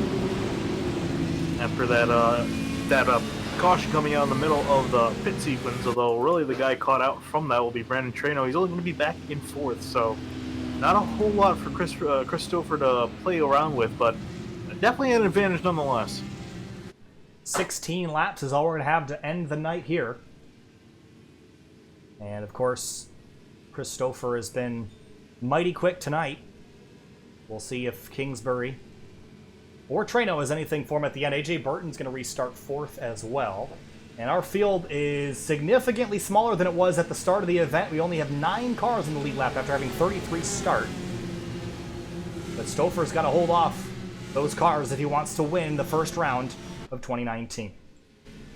Flagman's got a yellow flag in hand. He's going to trade it for a green one. 16 laps to go, about 11 minutes worth of racing, and Stouffer takes off. And green flag in the air for him as he tucks all the way to the inside wall, trying to snake everyone in behind, but everyone piling up now. I also got AJ Burton. He was fighting earlier, and now he's a factor back in this race, as well as Ray Kingsbury. What can he do now? Tires maybe equalize out a little bit. Stouffer has a slight disadvantage, but we've seen tires not really matter a whole lot. Trano on the outside of Kingsbury, but Kingsbury had the lead for a moment. He does down into the tunnel turn, leads the race, and Trano to 2nd. Stouffer falls to 3rd. Yeah, Stouffer falls to 3rd with pretty much no draft. He was kind of a sitting duck. Now he's got the draft off of Kingsbury. What can he do? Are we going to look 3 wide? Oh, no, not quite, but Trano's got the top spot. Yeah, and there you see Trainer to take the lead. Kingsbury with the draft. So will Stouffer as well. Kingsbury are going to be side by side with Trainer now. Where does Stouffer go? He goes to the inside, 3 wide. 3 wide into turn 1. I don't like how this is going to look. Side by side, Traino and Stouffer. Stouffer takes the lead away. What a move to the top spot. Yeah, what a move. Kingsbury backed out of it. I think he felt a little uneasy, but here he is now with the charge again on the back of Traino. Traino goes for a look, and so does Kingsbury. 3 wide into turn 2 as well. Like a fleet of fighter planes. Look at that. Traino to the top spot. They were running in formation entering the corner, but Kingsbury under attack from Burton as they enter turn number 3, and Stouffer takes a look to the outside lane. Stouffer not done yet. He's going to give it everything he's got. Here he comes with the switchback on Traino. Across the line they come. Oof. Almost dead even between those two. I think Stouffer's got the advantage. Yeah, 19,000 of a second separating them at the line. But I'm just curious, how much longer can Stouffer keep up with this? Because again, he's not at a complete disadvantage, but a slight disadvantage. And you know, at the end of the day, that could be all the difference here. About a 3-lap difference on the tires isn't enough. He's got the top spot, but he's got to hold off Brandon Traino, who's arguably been the best car all night long. Coming back to 13 to go at the line, Traino takes a look. And he's got the top spot again. Duke and diving, 13 to go at Pocono. And also AJ Burton sitting in behind these two. Can he catch up to them? He's been kind of lurking here and there for the most part since the drop of the green flag. This is the best shot he's got at the win here. Is he able to catch up to them? It looks like he's maintaining a gap. I'm not sure if he's struggling to catch up to them or is just kind of waiting in case they get together. Yeah, he's sitting within draft range right now, those front two, but Stouffer looks really strong right now. I know Traino's been able to get around him on the straightaways. When we get to the turn 1, turn 2 area, Stouffer's been quicker. But right now you see the entrance into turn 3. That is where Traino's had his advantage and been making the moves. And AJ Burton back in the fight again. So the top 4 all lined up astern. 12 laps to go.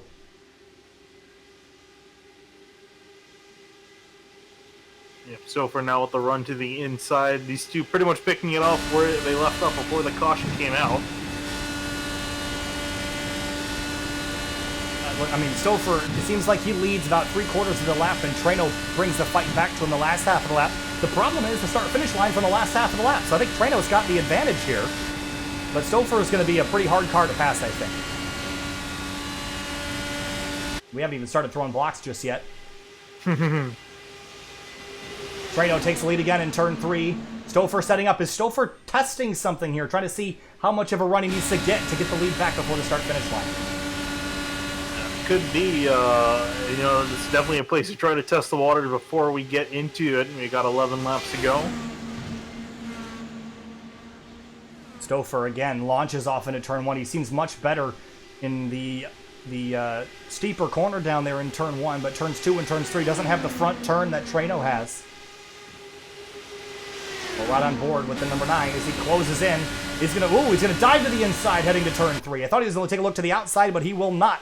To the inside for turn number 3, coming back to 10 laps to go.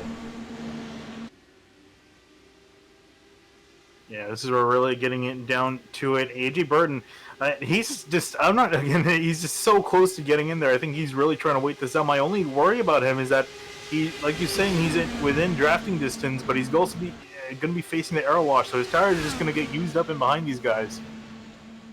Nose to tail, the top 3. Kingsbury's fallen off. Who's got the best car for the end of the race? Stouffer and Treno have been up front all race. Burton's been there as well. Stouffer pushed up in the middle of the tunnel turn. It's the first time we've seen that car that tight through that corner. Up here comes Burton. Burton, I think he's decided now's the time to go. He's going to be all the way on the curbs on the inside of turn 3. He wants a fight at this lead. Yeah, he had the left front tire on the rumble strips as Stouffer dives back to the inside. I think Stouffer is testing the water. I think he's giving Treno the advantage heading into turn 3 and trying to see if he can pull the crossover before they get to the start-finish line to win the race, because that's what it's going to come down to. This will come down to the last lap. Boy. Oh, real tight out of turn 1. Yeah, it was a big dive for Stouffer. I think his tires are starting to let go of him. Here comes Burton now. Oh boy, gonna split these guys 3 wide into turn 2. Oh, this is not gonna work out very nicely as Stouffer has to take evasive action up the racetrack, but Burton to second. They crash! And no, Burton up and tumbling with 9 laps to go. And crash caution. And does Stouffer have any damage to speak of? Looks like he does, a bent front wing. And this race is going to restart with only a couple laps left. And for AJ Burton, did he try to clear himself too early? I'm not really sure what led to that. I think he did. Looked like he did clear himself too early. Here's a look. And they're running side by side. Maybe he just pushes up the racetrack a bit too much. Comes off the corner. Yeah, just came across. Wow, look at the air he got up along the top of the fence.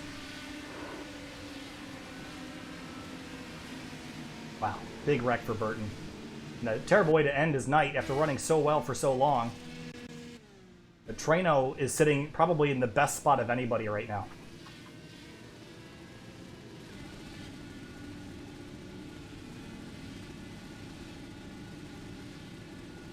Yeah.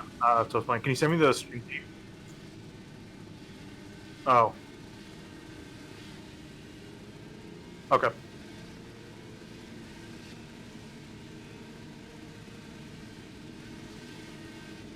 Okay.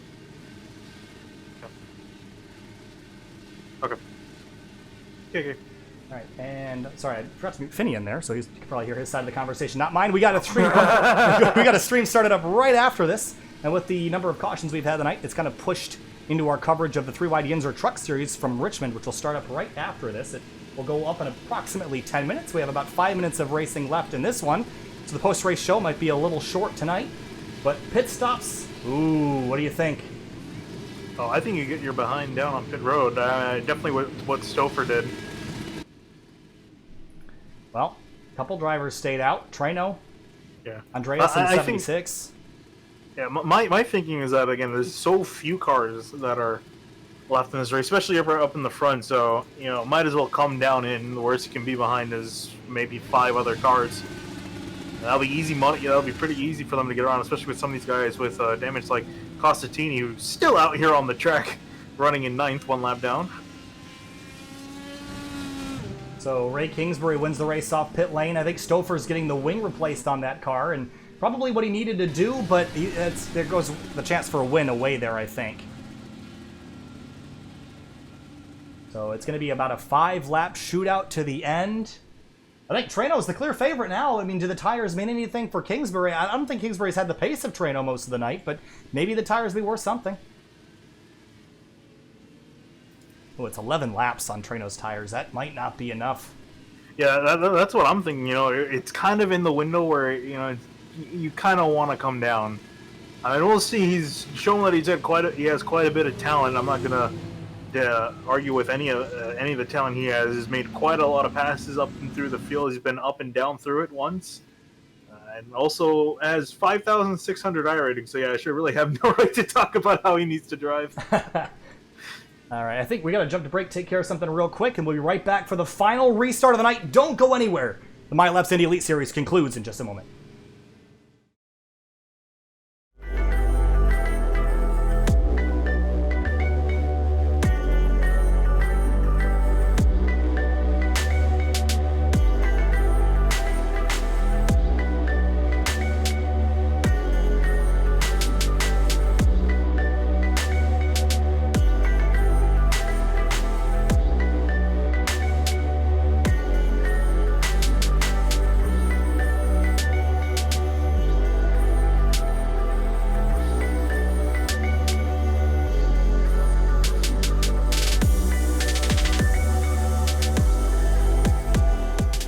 One lap before we restart. It'll be a 5-lap shootout to the end. Treno, Andreas in the 76, Ray, that's Kingsbury in the 25, the 007 of Henry Bennett.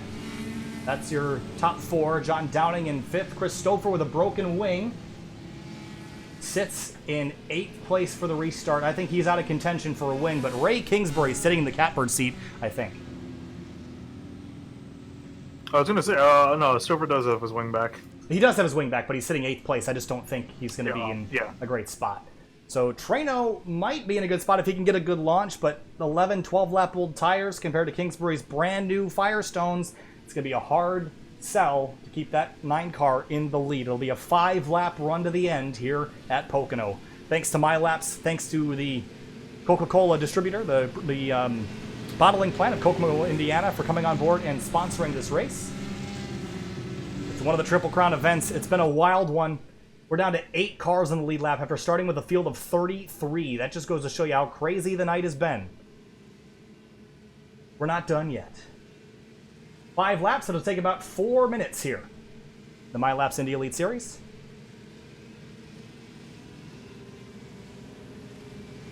Adam Plunkett in the 20, sitting 6th. Highest up he's been all night. He steal away a decent result as well. Starter has the yellow flag in hand. He's going to trade it for a green one. 5 laps to go in the first round of 2019 for the MYLAPS Indy Elite Series. Treno's got it. Can he hang on? Green flag back in the air. 5 laps to go. And immediately sneaking up and down the front straightaway as Andreas E trying to just get the toe off of him. And what is Kingsbury going to do? I think all of our eyes are on what this 25 has. Is the guy with the freshest tires out of the leaders so far. I think Kingsbury has to dispose of that 76 very quickly. Here he comes to the inside. He's going to get a big run, and the 9 of Treno's going to dive to the inside. No, he's going to move over. He thinks he needs to help that 76, not the 25. Kingsbury is second. Here comes Kingsbury.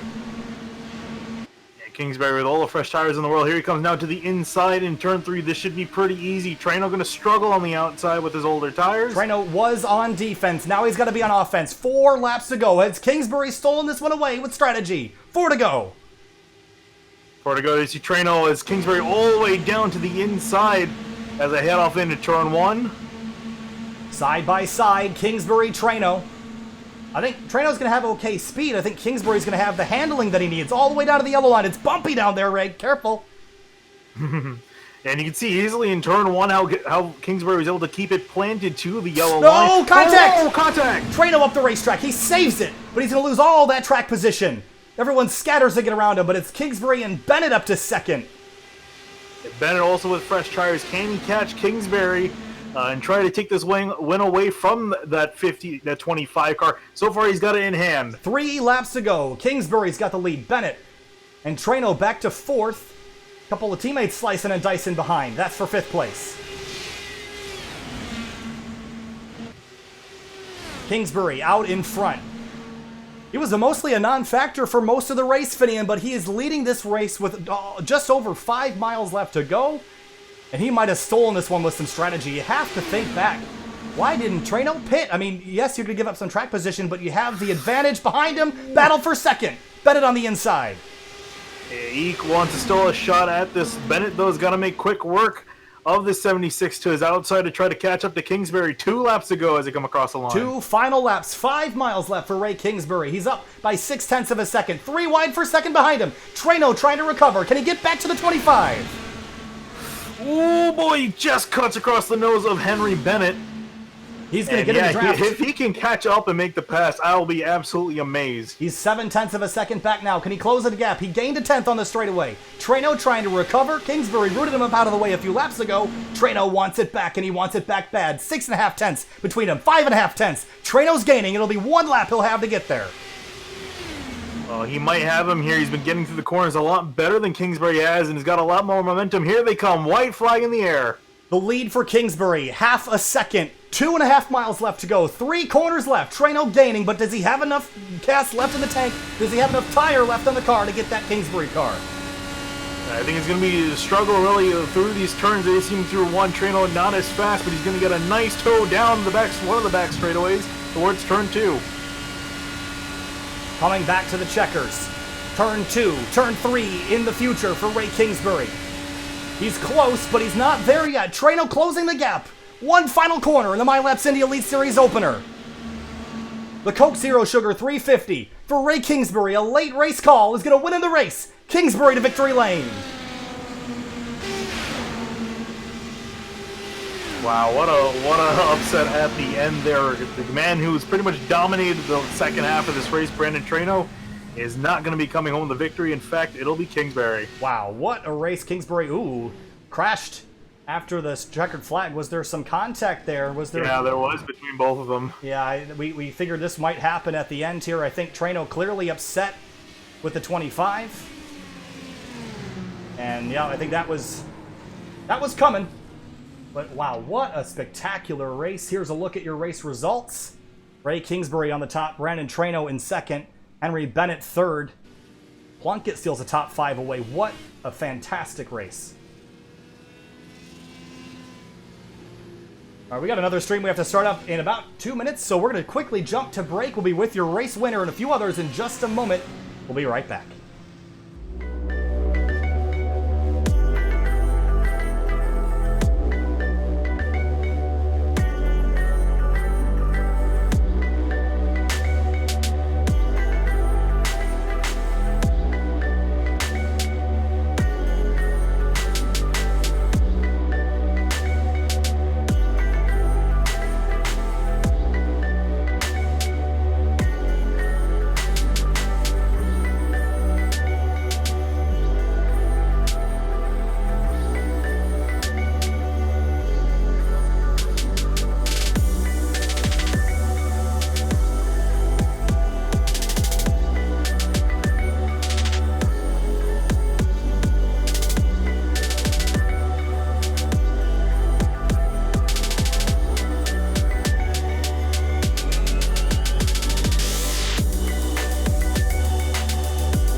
Welcome back live to SimTV here now with race winner Ray Kingsbury. Ray, a late race strategy call won you that thing. Walk us through that final couple laps because you had to dogfight Brandon Treno for that victory. Yeah, fresh tires are, always good at a track like Pocono. Don't really know what to say. We just survived the entire night. We pitted every single time we could have. Our priority was missing the wrecks. So I was just hoping I get a top 10 at the end of this thing. And we somehow won. So you're not going to hear me complain, but pretty happy with our car, especially for our new sponsorship. Talk to us about those final laps battling with Brennan there, that contact there with you and Treno, and talk to us about the issue after the checkered flag. Hard feelings there or just racing? No hard feelings for me. I went into that corner and I held the bottom line. There was plenty of room above me, so I don't know what happened. I didn't feel any contact. I don't know if he was upset or what, but I don't really care because I won. I don't really care, but I won. Ray Kingsbury victorious at Pocono. Ray, congratulations and thanks for talking to us. Thanks, guys. I got to give a shout out to our sponsor, Spark VR. They're pretty awesome. Absolutely. Thanks, Ray. Have a good night. We appreciate you jumping in. Thanks, gentlemen. Have a good one. You too. All right, and kind of got to get out of here pretty quick because we have another stream to do, and this one ran a little bit longer than we thought with all the yellows. So thank you so much for jumping on board for the first race, the MYLAPS Indy Elite Series. We'll be back with you for the next round here in just a little while. But Ray Kingsbury out on top, Brennan Treno in second. What a race those two had. Thanks for watching on Sim TV the first time out. We'll see you later. Have a good night.